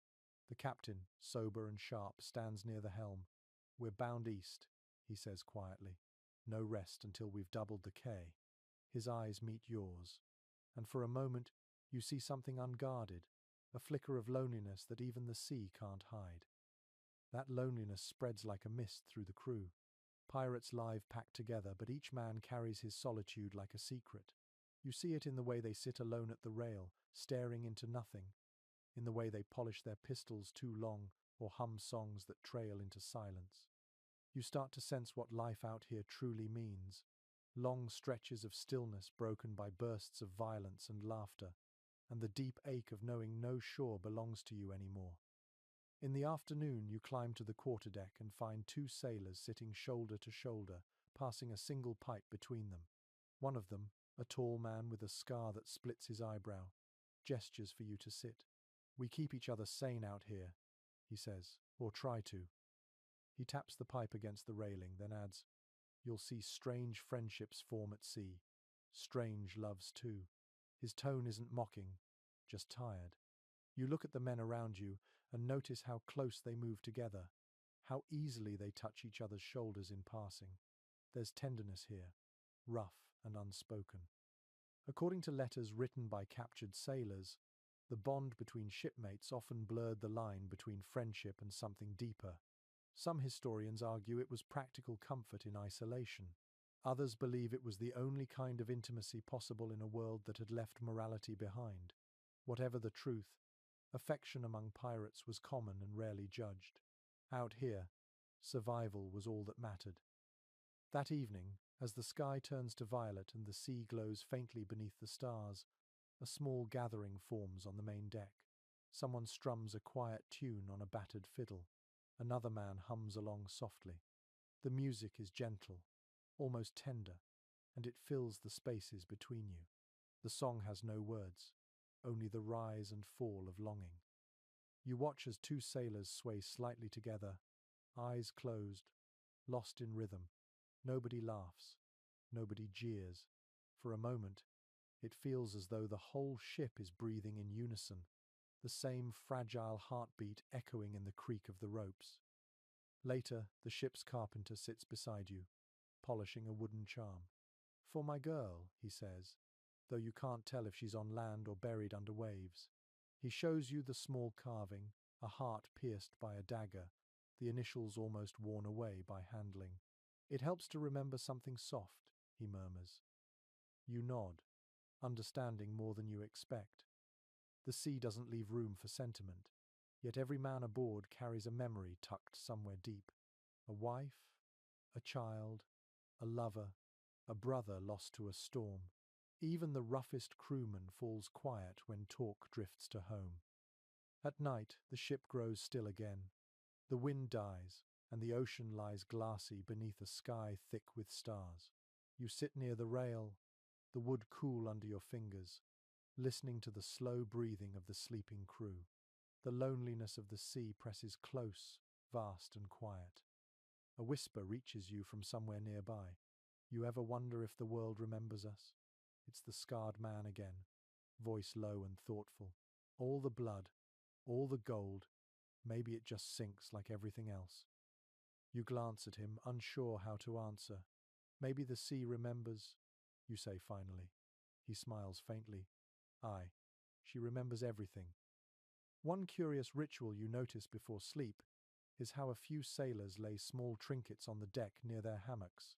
A coin, a carved shell, a scrap of ribbon. Offerings, perhaps, to hold their dreams steady. When you ask, one man shrugs. It keeps the nightmares away. As the ship drifts under the moonlight, you realize this life is not just about freedom or fear. It's about finding ways to stay human, when the world turns to water around you. The bonds formed here are fragile but real, built not on promises but on shared breath and survival. You close your eyes, listening to the soft creak of the hull and the rhythmic splash of waves. The sea hums its endless song, and for a brief moment, you feel less alone. Morning light slants through the sails, pale and quiet, catching flecks of salt that drift like dust in the air. You stretch your arms and feel the ache of another night spent in the hammock, your body swaying in rhythm with the sea. The deck above hums with low conversation and the soft scrape of brushes as the men scrub away yesterday's grime. You climb topside to find the ship bathed in sunlight. The water is calm, a clear mirror stretching in all directions. Men move about their work with shirts undone and sleeves rolled, the smell of brine and sweat thick in the air. But something new catches your attention color, bits of it everywhere. Red scarves tied around arms, blue ribbons hanging from belts, tattoos peeking from sun-browned skin. You realize that each mark, each adornment, tells a story. Pirate crews were not uniform like naval ships. They were kaleidoscopes of identity. According to period sketches and sailors' diaries, clothing was scavenged, stolen, or gifted, a chaotic blend of silk, linen, and leather. Some wore fancy coats captured from officers. Others stuck to plain shirts and trousers. What mattered was comfort and swagger. The sea might take everything else, but style was still a choice. You watch as a sailor with a bright green sash tightens the knot at his waist. "Spanish prize," he says proudly when he catches your eye. "Taken off Havana last year. Feels like victory." Another man beside him polishes a silver buckle, muttering that it brings luck. Around the ship, color becomes armor proof that each man has lived, fought, and earned his place. The tattoos fascinate you most. Arms, chests, even ankles bear rough ink lines in deep blue and black. Skulls, anchors, mermaids, compasses. One sailor shows you a crude heart pierced by a dagger. "For a girl I left behind," he says, then grins. Or maybe for the rum. Hard to tell now. Tattooing among sailors dates back centuries, spreading from Polynesia through trade and travel. The ink was mixed with gunpowder and soot, the needles improvised from sharpened wire or bone. The process was painful, but no one complained. Pain was part of the ritual. You notice a man sitting apart from the others, etching something into his forearm with slow precision. Curious, you step closer and see the faint outline of a compass rose taking shape. "Helps me remember which way is home," he says without looking up. His tone is soft, almost reverent. Not all the decorations are human. The ship itself is alive with symbols. A small carved figure of a woman adorns the bow, her paint long faded by salt. Pieces of cloth flutter from the rigging, each one a memento of a past victory or a lost friend. The sails carry stains that no scrubbing can erase, marks of storms survived and battles won. One peculiar custom you learn about involves earrings. Some sailors wear small gold hoops, not for vanity, but as insurance. "Worth enough to pay for a burial if I wash ashore," an old crewman tells you with a wink. You reach up and touch your own ear. Half, considering the idea. On this ship, even jewelry has meaning. As the day warms, the air fills with laughter. A young sailor challenges another to a game of knife tricks, balancing the blade on his fingertips before flipping it into the air. The metal flashes bright against the sun. You watch the contest, admiring the grace and danger in every move. Life at sea, you realize, is always part performance. The swagger, the bright clothes, the symbols they're as vital as food or gunpowder. Some modern researchers suggest that pirate identity was a kind of rebellion in itself, a way to reject the dull obedience of navy life. Dressing boldly, marking their skin, and naming their ships after vengeance or freedom turned existence into defiance. These men weren't just stealing goods, they were stealing dignity back from a world that had denied it to them. By afternoon, the deck smells of pitch and sweat, but also something faintly sweet. A man from the cook's crew has roasted a handful of stolen coffee beans over a small fire, sharing the smell, if not the drink. You breathe it in deeply, imagining port cities where perfume and gunpowder mingle in the same alleyway. When the sun lowers, shadows stretch long across the deck. The men lounge with their shirts open, their tattoos glowing faintly in the fading light. Someone begins sewing torn fabric, humming softly. Another polishes the brass fittings on a pistol until it gleams like gold. These small acts of care feel almost sacred, tiny rebellions against decay. You stand by the rail, running a finger over the small rope bracelet tied to your wrist. One of the older sailors gave it to you on your first day aboard, telling you never to untie it. "It'll keep you part of the ship," he said. You'd laughed then, but now you're not so sure it was a joke. The wind shifts, carrying the scent of distant rain. The captain's voice rises briefly, giving quiet orders to secure the sails. Around you, the crew moves in practiced rhythm. The colors of their scarves flutter in the breeze, bright against the gathering dusk. As darkness settles, you think about what all those marks and tokens mean. To an outsider, they might look like vanity. But out here, where the sea swallows everything sooner or later, these details are anchors, proof that you existed, that you chose how to be seen before the ocean erases your name. You lean on the rail and look down at your reflection, faint and trembling in the water.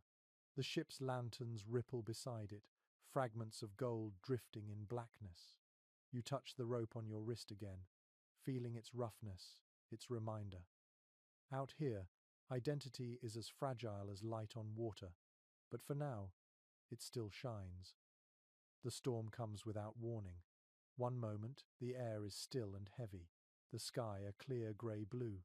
The next, the wind screams through the rigging, and the sea heaves like something alive. Rain falls in thick sheets, turning the deck slick beneath your feet. The crew scrambles to reef the sails, ropes whipping through the air like angry serpents. You grab hold of a line just as the ship tilts sharply, a wall of water crashing over the side and drenching everything in salt and chaos. The captain's voice cuts through the roar. "Hold fast!" he shouts, his coat plastered to his back. You can barely hear him over the wind, but you follow his gestures, hauling on the rope until your hands burn. Lightning splits the sky, blinding white, and for a moment, the world freezes. Then thunder rolls so close it feels as if the ocean itself is breaking apart. By the time the storm finally passes, the sea has turned calm again, glassy and pale. The ship drips from every beam, sails torn, ropes tangled. Men slump against barrels, panting, eyes hollow from exhaustion. A few laugh shakily, others simply sit in silence. You press your palms to the slick wood and feel it vibrating with leftover energy, as if the storm is still whispering inside it. That night, the crew gathers to tend the wounded. The ship's surgeon, a thin man with spectacles perpetually sliding down his nose, sets up a small table under a lantern. His tools gleam dull and worn, saws, knives, a needle threaded with horsehair. The air smells of rum and sweat. "Hold him steady," he says to you, and you grip the shoulders of a sailor whose arm is split open from elbow to wrist. He bites down on a strip of leather while the surgeon works quickly, sewing torn flesh by the dim light. Accounts from captured pirates describe such moments with grim honesty. Medical care aboard ship was crude, painful, and improvisational. Rum doubled as disinfectant and anesthesia. Fire was used to cauterize wounds. Sometimes the carpenter helped, as his saws were sharper than the surgeon's. You watch in fascination and horror as the surgeon finishes his work, then ties off the thread with calm precision. When the operation is done, he wipes his hands on a rag and takes a long drink of rum.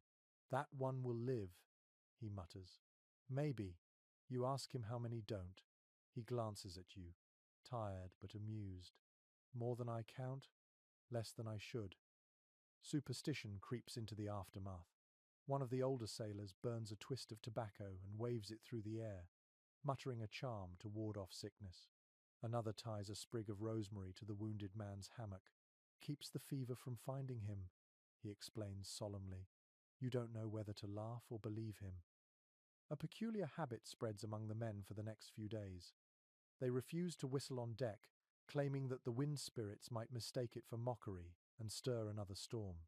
Someone nails a piece of broken mast to the foremast, saying it will protect the ship from future tempests. Strange, how quickly fear shapes ritual. The next morning dawns soft and golden. You wake to the rhythmic creak of the ship and the smell of boiled herbs.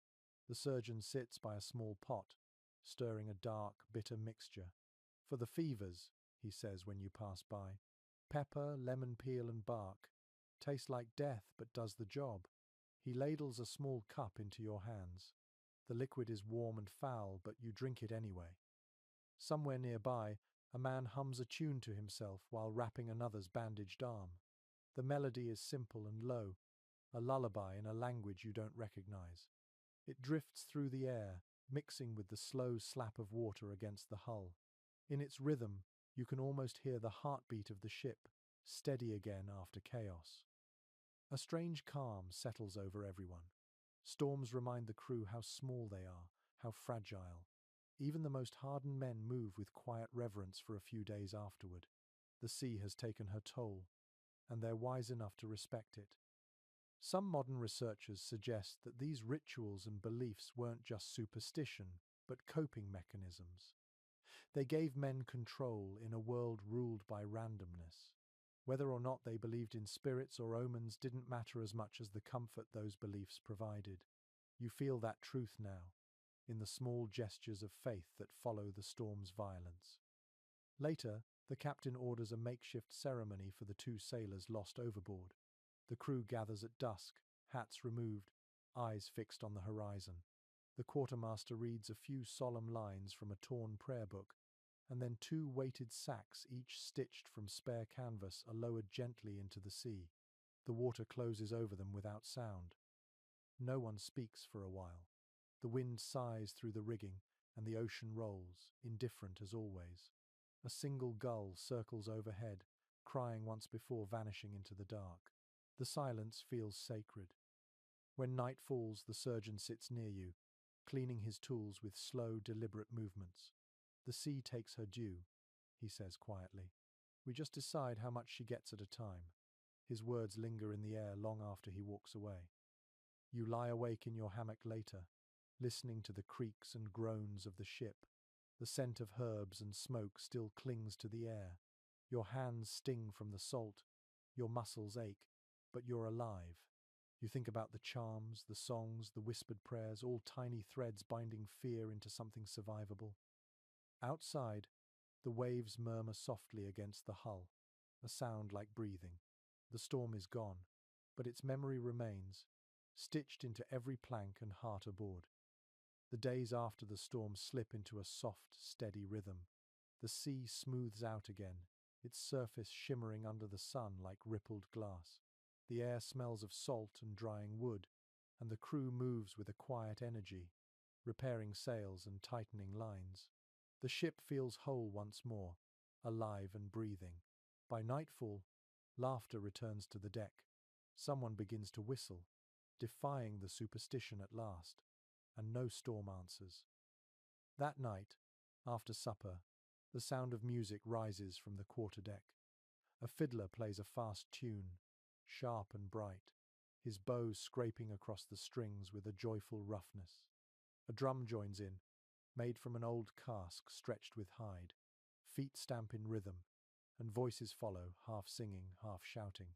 You feel the vibration through the boards as the ship sways in time with the beat. It's not a performance for anyone but themselves. Pirates sing to forget the world that hunts them.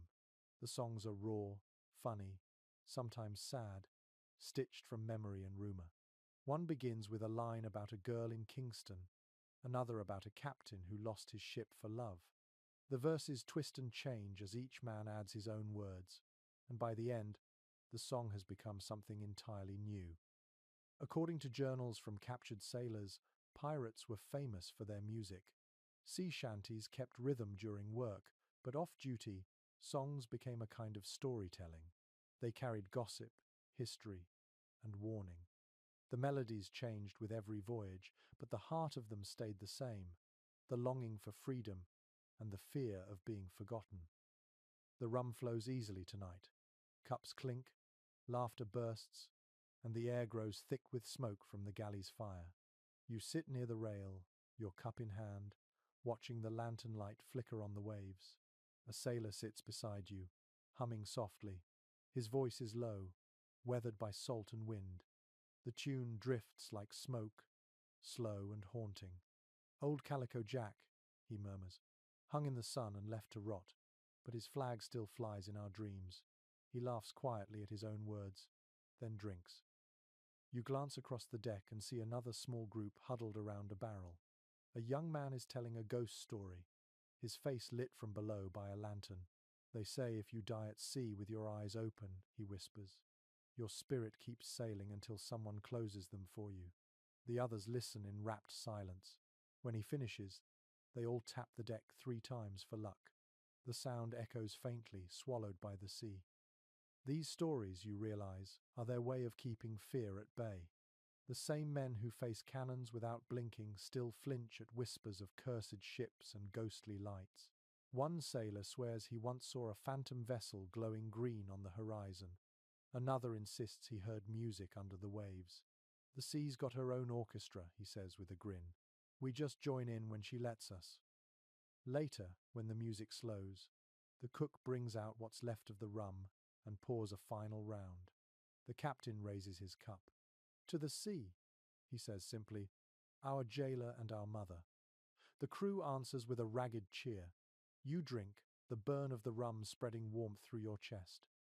As the night deepens, the sound of the fiddle softens into something almost tender. The stars shimmer above like 1,000 tiny lanterns. You lie on your back, feeling the cool breeze brush your face, and listen to the ship breathe. Someone nearby murmurs a prayer in a language you don't understand. Another laughs softly in his sleep. The noises weave together into something that feels both alive and ancient. An odd little detail catches your attention before you drift off. One of the sailors has tied a small bell to the end of the bowsprit. It rings faintly with each tilt of the ship, like a heartbeat. When you ask him about it in the morning, he smiles. "Keeps the bad dreams from climbing aboard," he says. Modern researchers often describe pirates as brutal, reckless men, and yet here, in the glow of lantern light, they seem gentle in their own way. The music, the jokes, the stories, these are their medicine, their memory.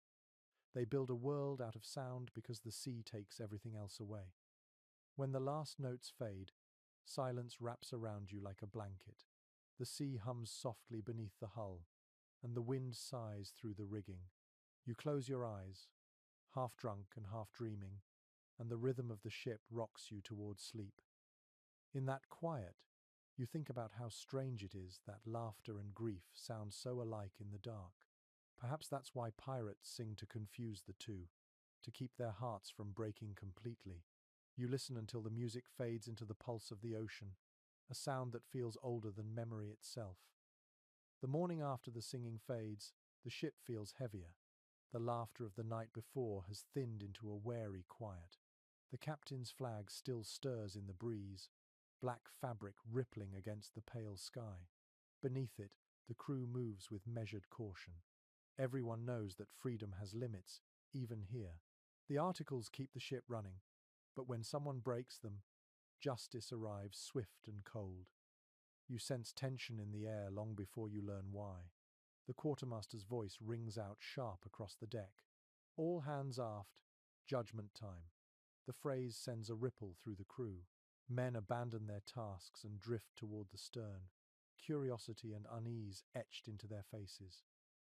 A sailor stands in the center of the deck, wrists bound, eyes hollow. You recognize him as Rook, a man known for his quick temper and quicker tongue. Beside him lies a small open chest. Inside are coins that should have gone to the common fund. The sight makes your stomach tighten. Theft among pirates is not a small matter. The quartermaster steps forward, his expression unreadable. "You all know the rule," he says. "Every man's share belongs to him, and no man steals from another." We sail by our code, or we die like dogs. He nods toward the bound man.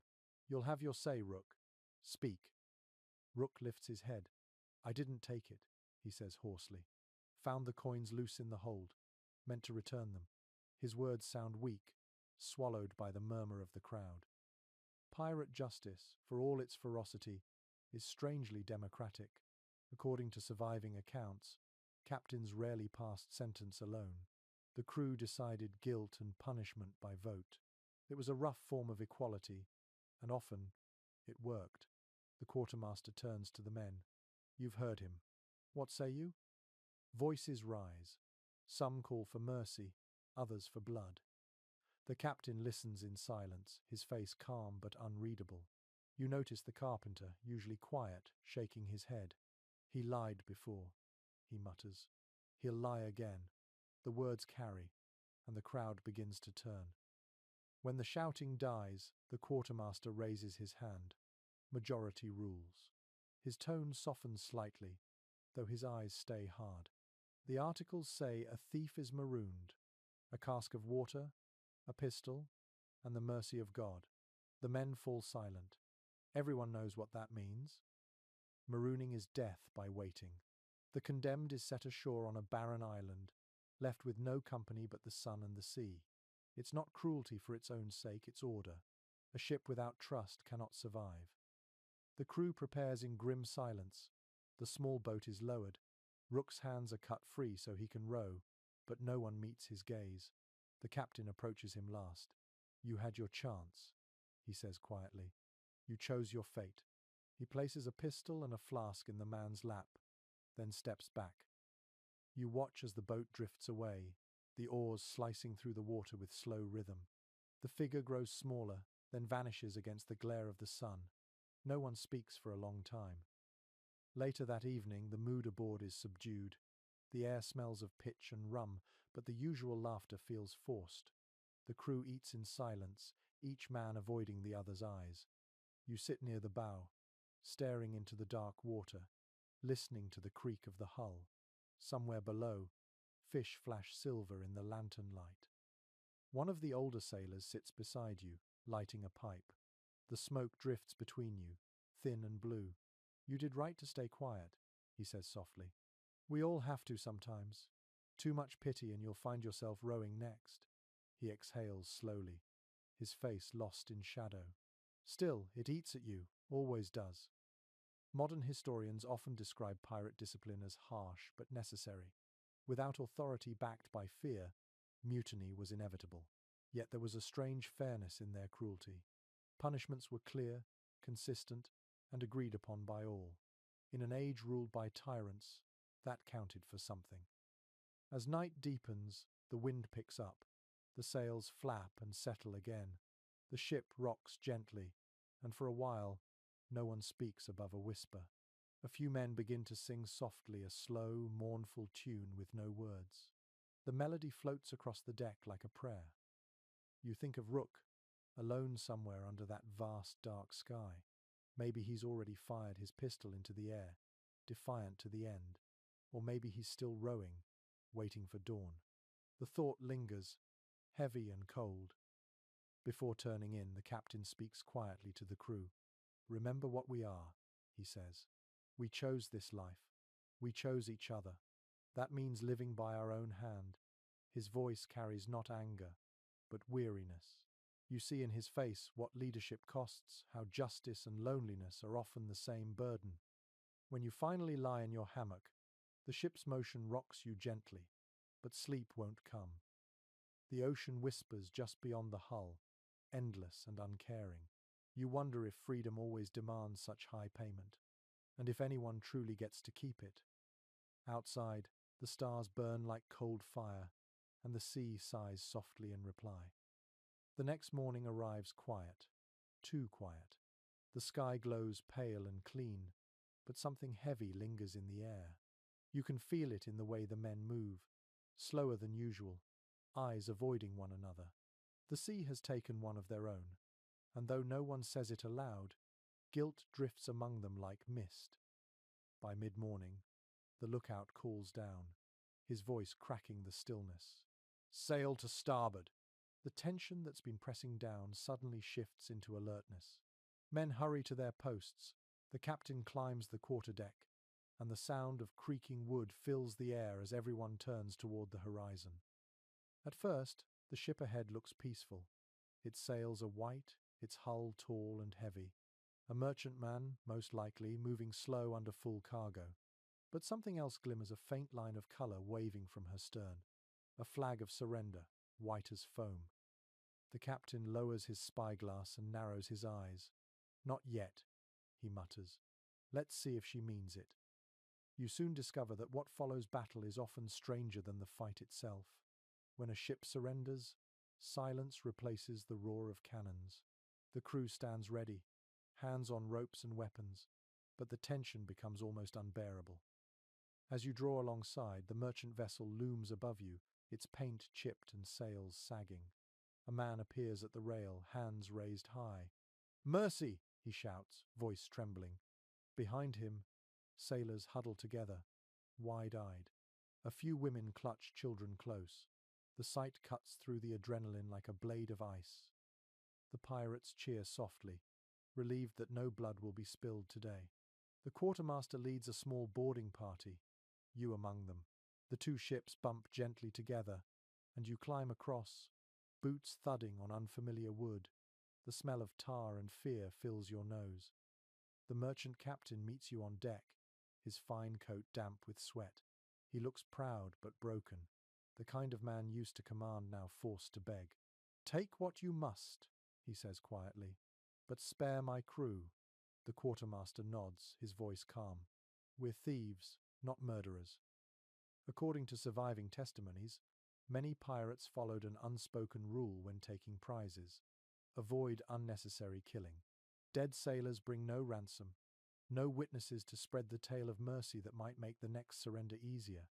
It's practical compassion, born of self-interest, but it keeps more men alive than cruelty ever did. The loot is modest this time: barrels of flour, bolts of cloth, a few chests of coin. You help carry them across, trying not to meet the eyes of the trembling merchant sailors. One of them mutters a prayer under his breath. Another, a boy no older than 16, stares at you as if trying to memorize your face. As the last crate is loaded, a small cry breaks through the still air. A little girl, hiding behind her mother, clutches a wooden doll missing an arm. She looks straight at you and says softly, "Please don't hurt Papa." The words twist in your chest. You shake your head and answer gently, "No one will." The mother nods in silent gratitude. The quartermaster sees the exchange but says nothing. Some things need no words. When the pirates return to their own ship, the captain orders the vessels to part. The merchantmen wave weakly, their ship slowly turning away, its sails catching the wind again.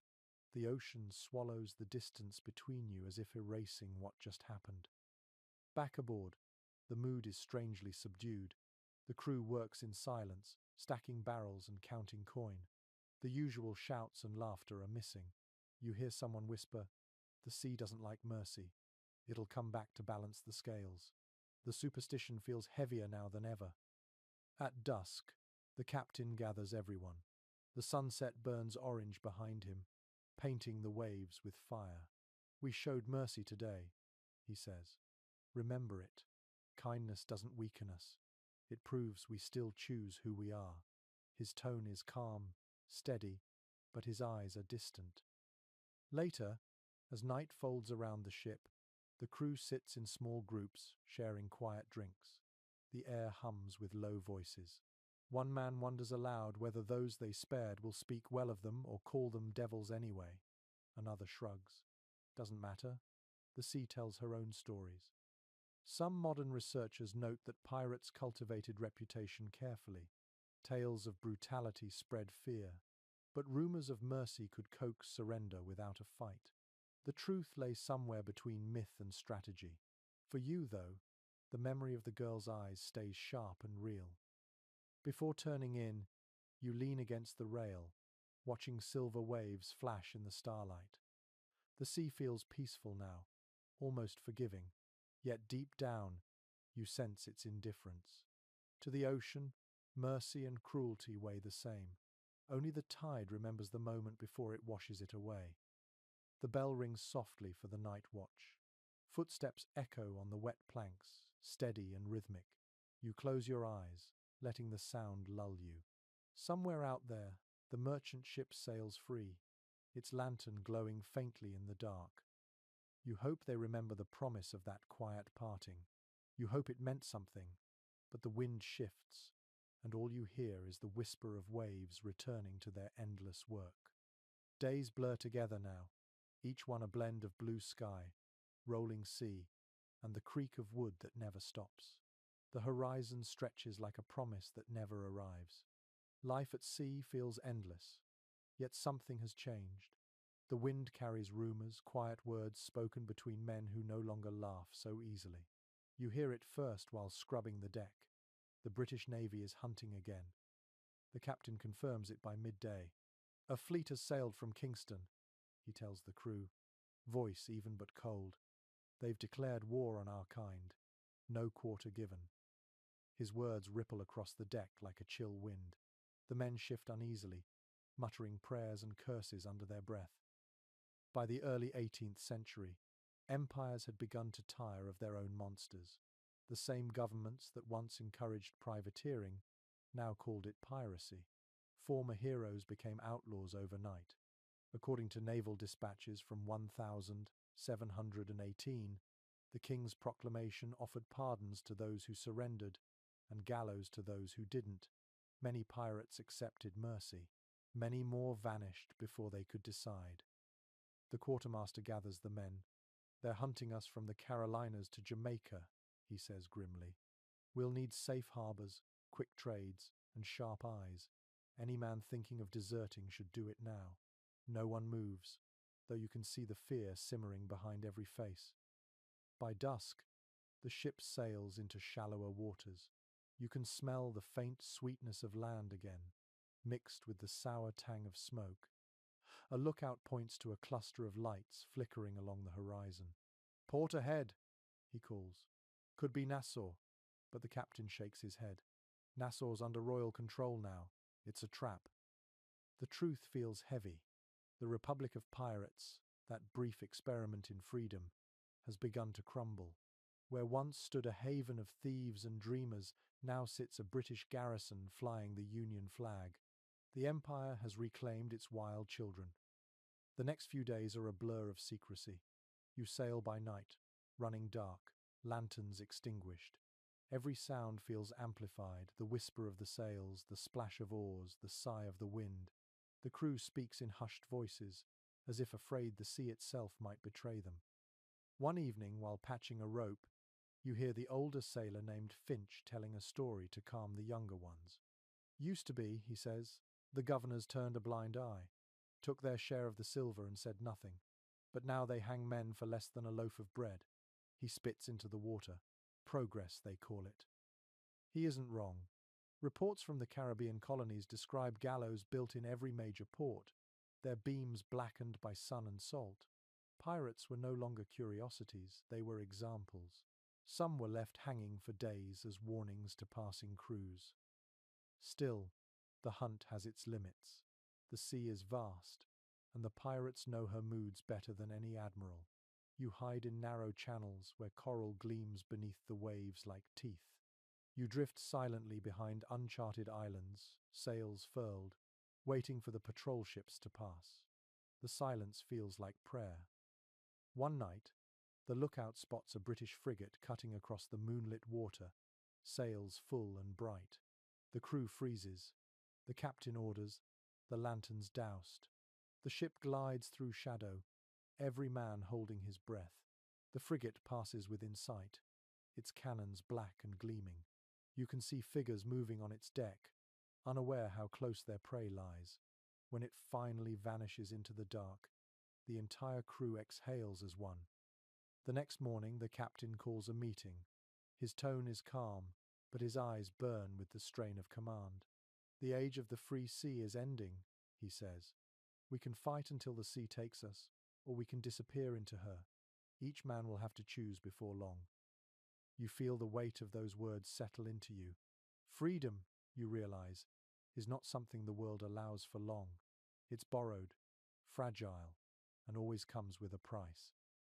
Later that day, you help unload cargo at a secret inlet, trading sugar for powder and salt fish.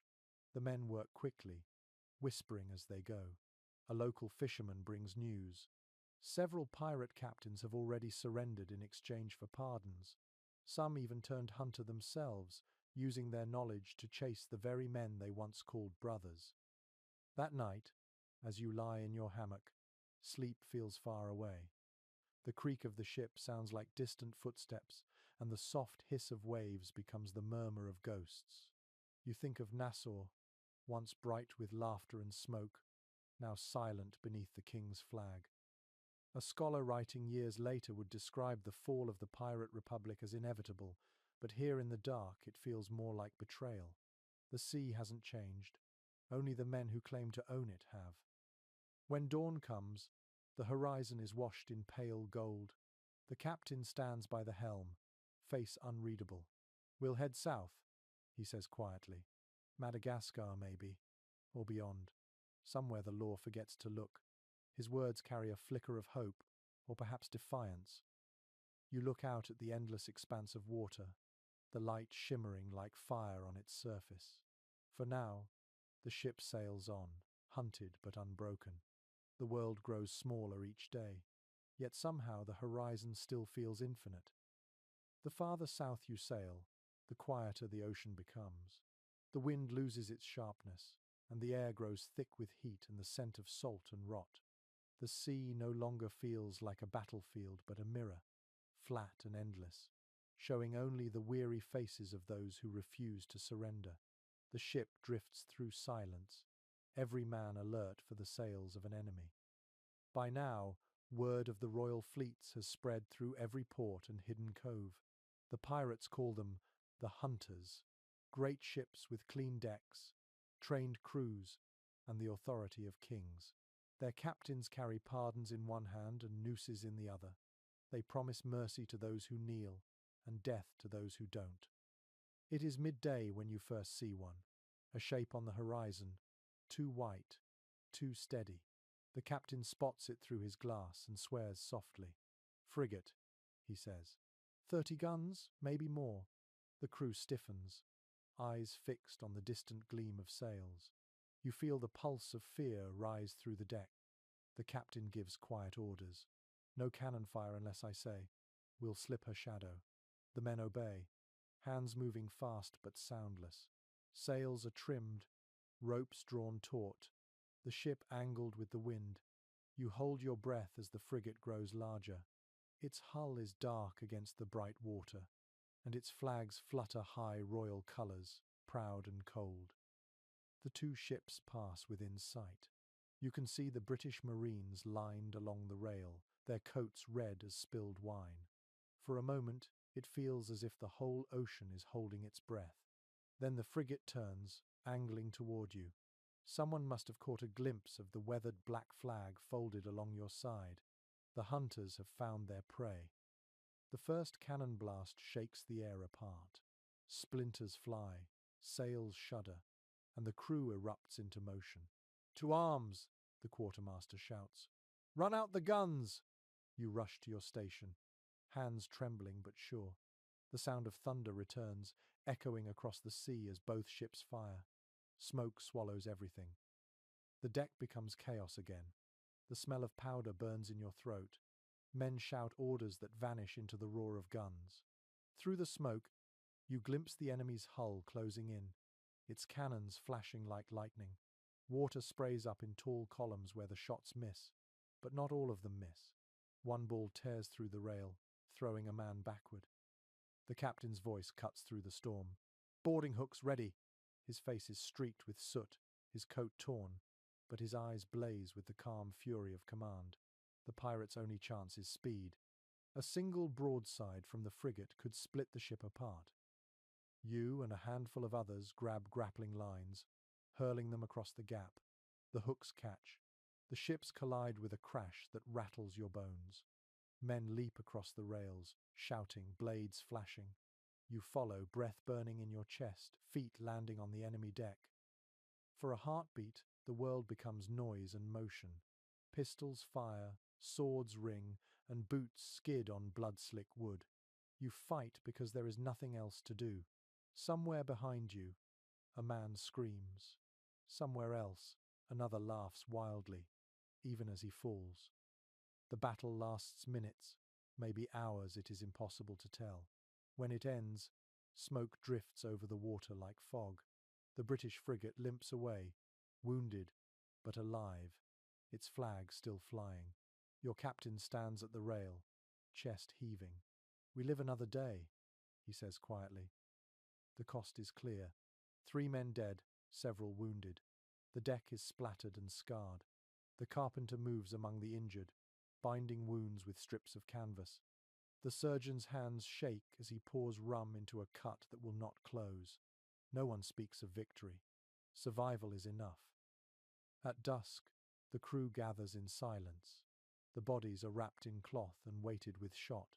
The quartermaster recites a few rough words, and the men slide their shipmates into the dark. The sea closes over them without a ripple. You watch the water, feeling both grief and strange gratitude. In this life, dying quickly is a kind of mercy. Later, while cleaning the deck, you hear quiet voices near the helm. The captain and the quartermaster speak in low tones. "They'll keep coming," the captain says.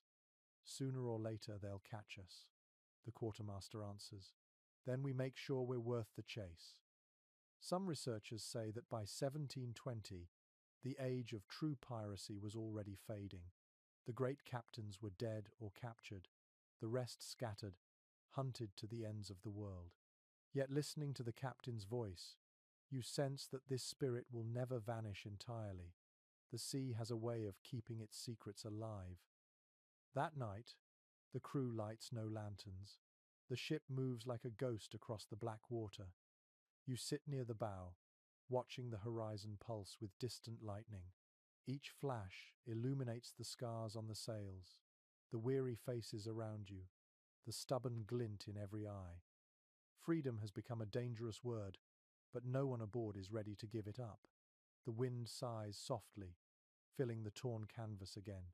The ship presses on, wounded yet unbroken, a dark shadow slipping toward whatever dawn dares to rise. The sea turns colder now. Even the wind feels sharper, carrying the faint metallic scent of rain. The ship drifts in uneasy silence, her hull bruised from battle, her crew quieter than before. Some men mend torn sails, others sit by the rail, staring at the horizon as if waiting for an answer that will never come. The black flag hangs limp, its edges tattered, its meaning heavier than ever. It happens one night when the moon is thin and pale. The air feels wrong. You wake to muffled voices near the captain's cabin, low and tense. You cannot hear the words, only the tone tight, angry, fearful. When morning comes, the truth spreads through the crew like spilled powder. Someone has betrayed them. The rumor is simple and deadly. A man among you has sent word to the royal fleet, offering safe passage in exchange for pardon. No one knows who, but everyone looks at everyone else with new suspicion. The air crackles with it. Even the captain's usual calm seems brittle. He calls the crew together after breakfast, standing on the quarterdeck with his hands clasped behind his back. "If there's a traitor aboard," he says, his voice steady, "speak now, and you'll be set ashore alive." No one answers. Only the sound of waves fills the silence. He waits, then nods once. "Then we sail as we are, and the sea will sort it out." That day drags on, thick with unease. Every glance feels like accusation. Men whisper in pairs, eyes darting. You feel the strain building like storm pressure. By evening, the tension finally breaks. 2 sailors lunge at each other near the mainmast, shouting accusations of betrayal. Fists fly, blades flash, and suddenly the deck explodes into chaos. The quartermaster and several others rush in, separating them with the butts of pistols. "Enough!" he roars. The crew freezes. The captain steps forward slowly. His face is calm. but his voice carries iron. "There will be no mutiny on my deck." He orders both men tied and confined below until morning. The rest of the crew disperses in uneasy silence. You hear someone mutter, "We're already dead men anyway." The words hang in the air long after their speaker is gone. That night, rain begins to fall, soft and relentless. The ocean heaves under a low grey sky. You lie awake in your hammock, listening to the sound of water dripping through the deck beams. The creak of the hull feels like a sigh. Sleep refuses to come. At dawn, the captain makes his decision. The accused men are brought before the crew, pale and trembling. He questions them one by one, but both deny everything. The quartermaster opens a small chest and pulls out a folded scrap of paper sealed with wax. It was found hidden near the helm. The message, written in neat script, contains coordinates and a single promise: mercy in exchange for capture. The evidence is enough. The captain studies it for a long moment, then says quietly, "The sea does not forgive betrayal." His tone is almost gentle, but his eyes are like glass. The two men are executed swiftly, dropped into the waves with weights at their feet. The water closes over them, and the ship sails on. You stand at the rail long after, staring at the calm surface. The others drift away, but the image stays in your mind, the small ripples fading until the sea looks untouched again. It strikes you how easily the ocean hides what it's given. Later, the quartermaster finds you and sits beside you. His voice is low. "There's always one who thinks he can outsmart the tide," he says. "The trick is, the sea doesn't bargain." He lights a short pipe and exhales. "You'll learn that in time." Some historians suggest that by the end of the Golden Age, the line between pirate and informer blurred beyond recognition. Desperation drove men to turn on each other. Bounties offered by governors grew higher, and loyalty became a luxury few could afford. The brotherhood of the sea began to fracture. By sunset, the rain clears, leaving a washed, colourless sky. The wind picks up again, and the ship moves faster, slicing through the gentle swells. The men work in silence, but their movements are smoother now, as if the act of punishment has steadied them. The captain stands at the bow, his coat whipping in the wind, staring into the endless grey. When darkness falls, he joins the crew by the mainmast. "You've all seen what betrayal costs," he says quietly. "But remember this: loyalty is the only treasure the sea cannot steal." The men nod, murmuring assent, though the fire in their eyes has dimmed. You lie awake later, feeling the ship's slow rhythm beneath you. Somewhere, a lantern flickers, casting thin light across the deck. The air smells of rain and salt and old fear. You close your eyes and wonder how much longer this fragile world can hold together. Outside, the ocean murmurs softly, patient as ever, waiting for the next secret to swallow. The days grow hotter as the ship drifts farther into the southern seas. The water shines like polished glass beneath a sun so bright it burns your eyes. The crew moves slower now, their laughter returning in small bursts, but without the wildness it once had. The world has narrowed to the ship, the sky, and the sound of waves brushing the hull. In the evenings, when the heat softens and the air turns gold, the men tell stories again. But these are not stories of raids or treasure. They are legends, myths that have floated across oceans like ghosts. Someone mentions a name you recognize from whispered songs in taverns: Blackbeard. Every pirate knows his legend, though few knew the man.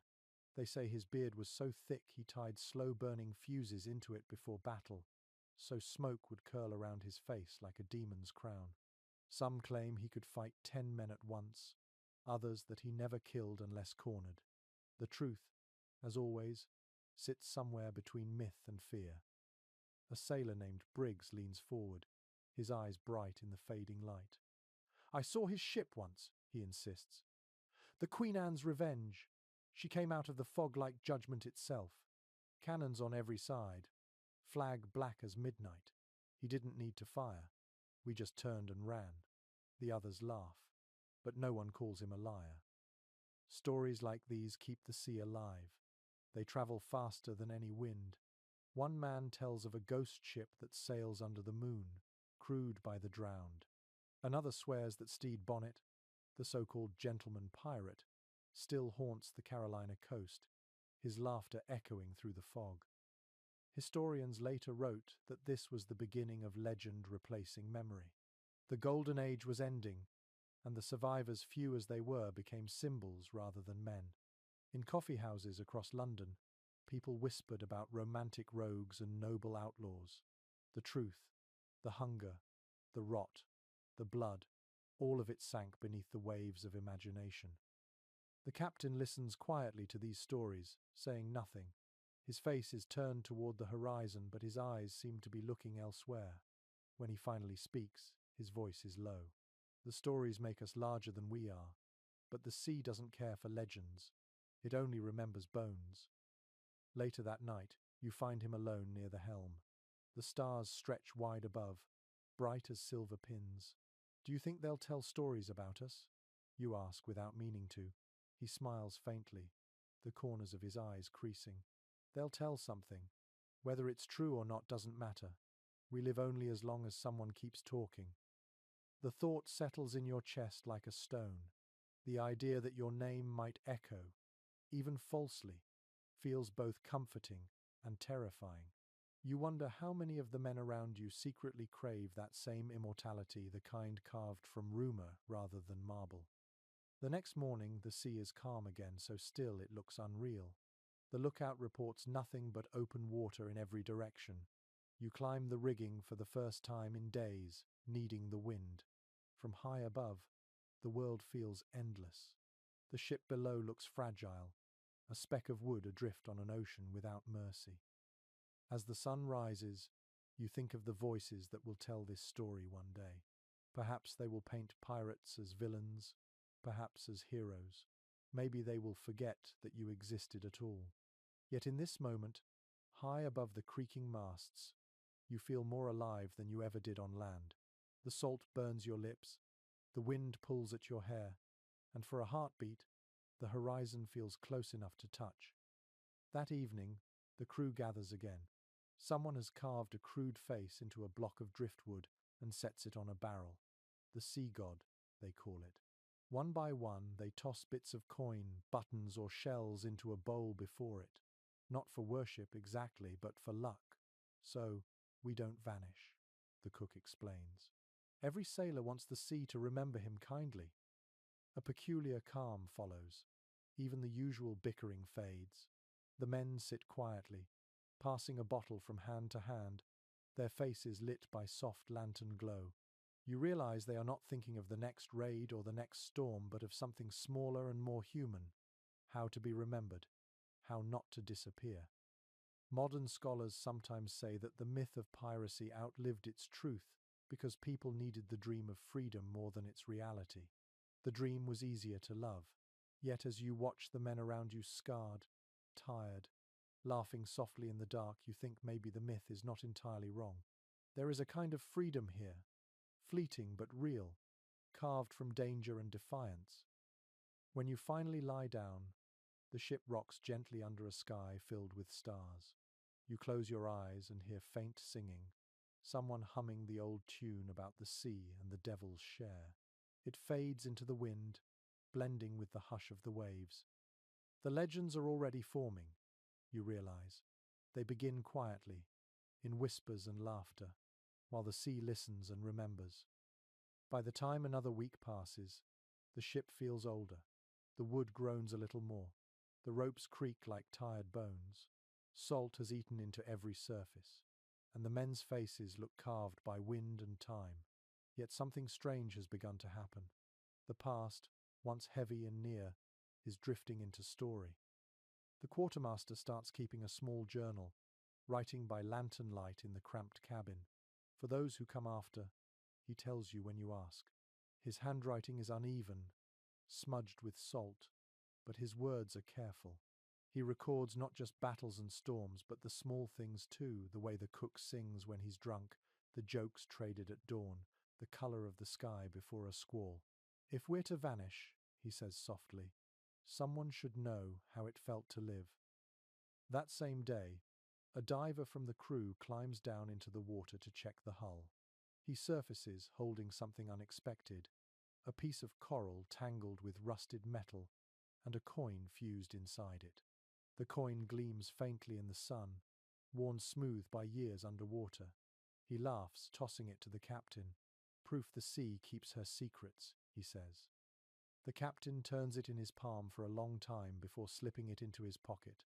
"Maybe one day," he murmurs, "they'll find ours the same way." That evening, the crew gathers near the bow.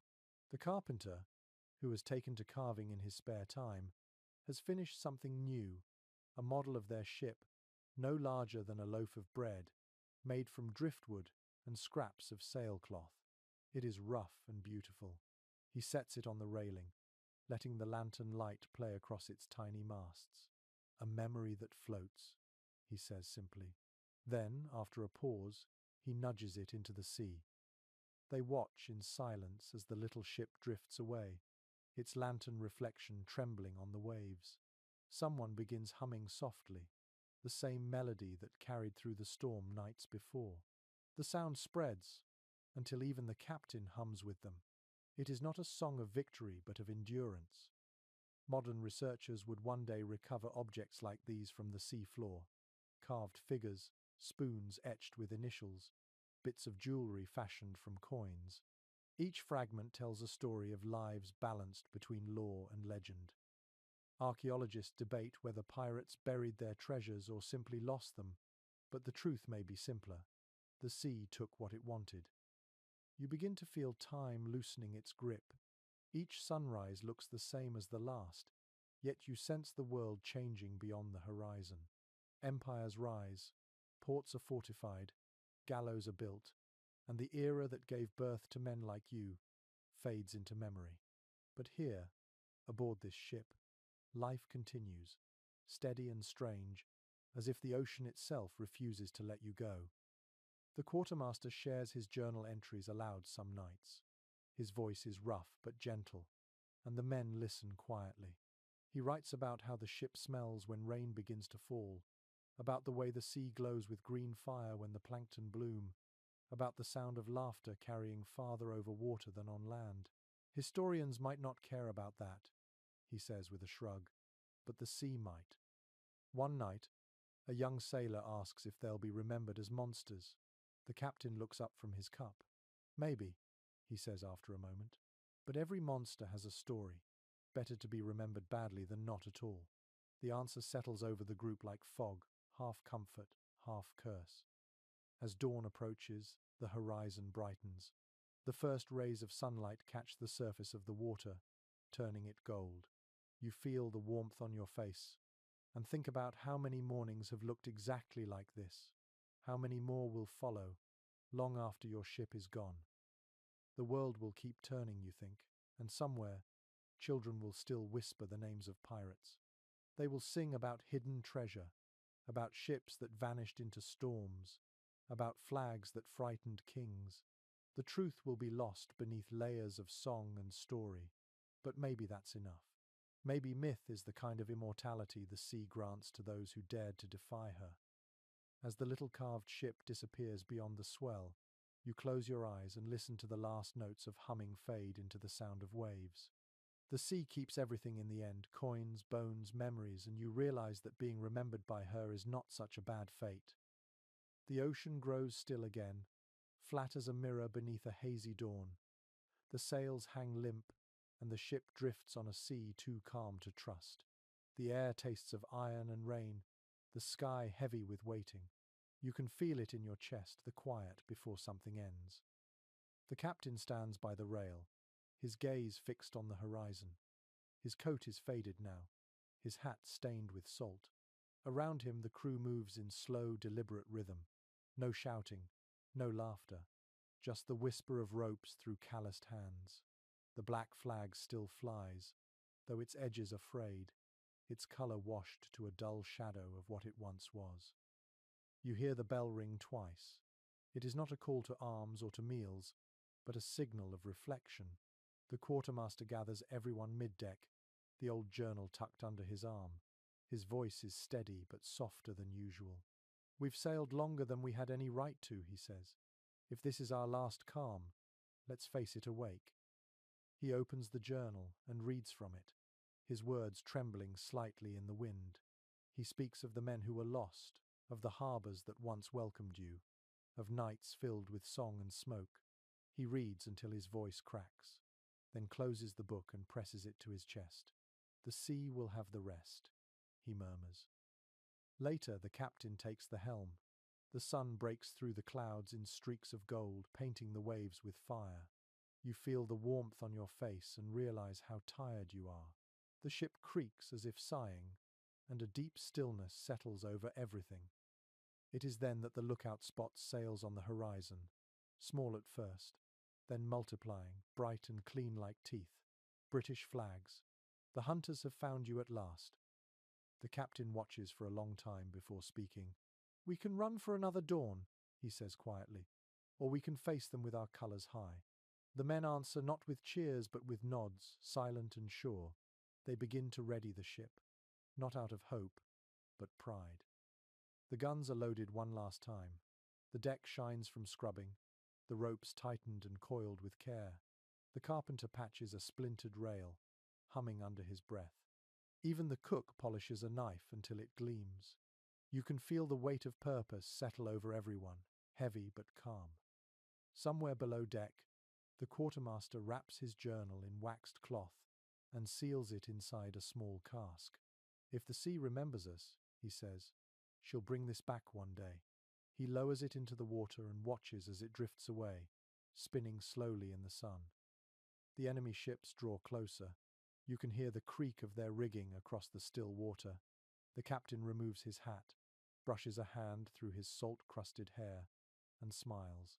Let them come. The first cannon fires, its smoke curling into the sky. The deck vibrates beneath your feet. The men move with practiced grace, firing, loading, shouting, but their faces are peaceful now. This is not a fight for survival. It is a farewell. The air fills with sound and smoke. The sea explodes into white spray. The smell of powder and flame mixes with salt and sweat. You hear someone laughing wildly above the roar, not out of madness, but joy. And then, through the chaos, you feel the wind shift. The sails fill once more, snapping like thunder. The ship surges forward, cutting through the smoke, alive even as the guns thunder from all sides. For a moment, it feels as if you are flying. When it ends, silence returns. The smoke clears slowly, revealing the horizon painted in gold and crimson. The sea is calm again. The ship's gone. Whether you survived or not, it no longer matters. What remains is the sound of the tide, steady and eternal. You find yourself standing at the rail, the sun warm on your face, the wind soft in your hair. Somewhere deep below, the ocean holds your story, written in salt and memory. You close your eyes and let the sound of the waves carry you. The world fades into rhythm, the sea breathing, the wood creaking, your heartbeat matching theirs. The tide takes you, gentle and patient, and for the first time you feel truly at peace. The sea softens. The last echoes of battle fade until only the sound of water remains, brushing quietly against the hull. The sky deepens from gold to violet, and the horizon glows like an ember before sleep. You breathe slowly, letting the salt air cool your lungs. Around you the ship rests as if exhaling. The ropes are still. The sails hang loose. Even the wood seems to hum a little, tired but content. You sit where the deck is warm from the day's sun and watch the light tremble on the water. Far off, gulls wheel lazily in the distance. The air smells of rain and smoke and memory. You think of every sound that filled these days. The laughter, the songs, the shouts, the silence. They linger in your mind like ripples fading from a thrown stone.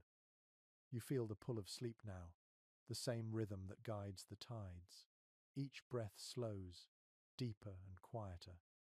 The horizon dissolves into silver mist, the stars blooming like soft lanterns above you. The world narrows to heartbeat and wave, heartbeat and wave. Somewhere in the dark, the little model ship still floats, its candlelight flickering, carrying your story wherever the current takes it. Perhaps it will wash ashore somewhere, and a stranger will pick it up, wondering who carved it. Maybe they'll imagine laughter, storms, and freedom. Maybe that's enough. You lean back, eyes half closed, feeling the world grow softer. The sea murmurs a lullaby older than language, gentle and endless. Sleep now. The tide is steady, the wind kind. The story is finished, but the sea goes on.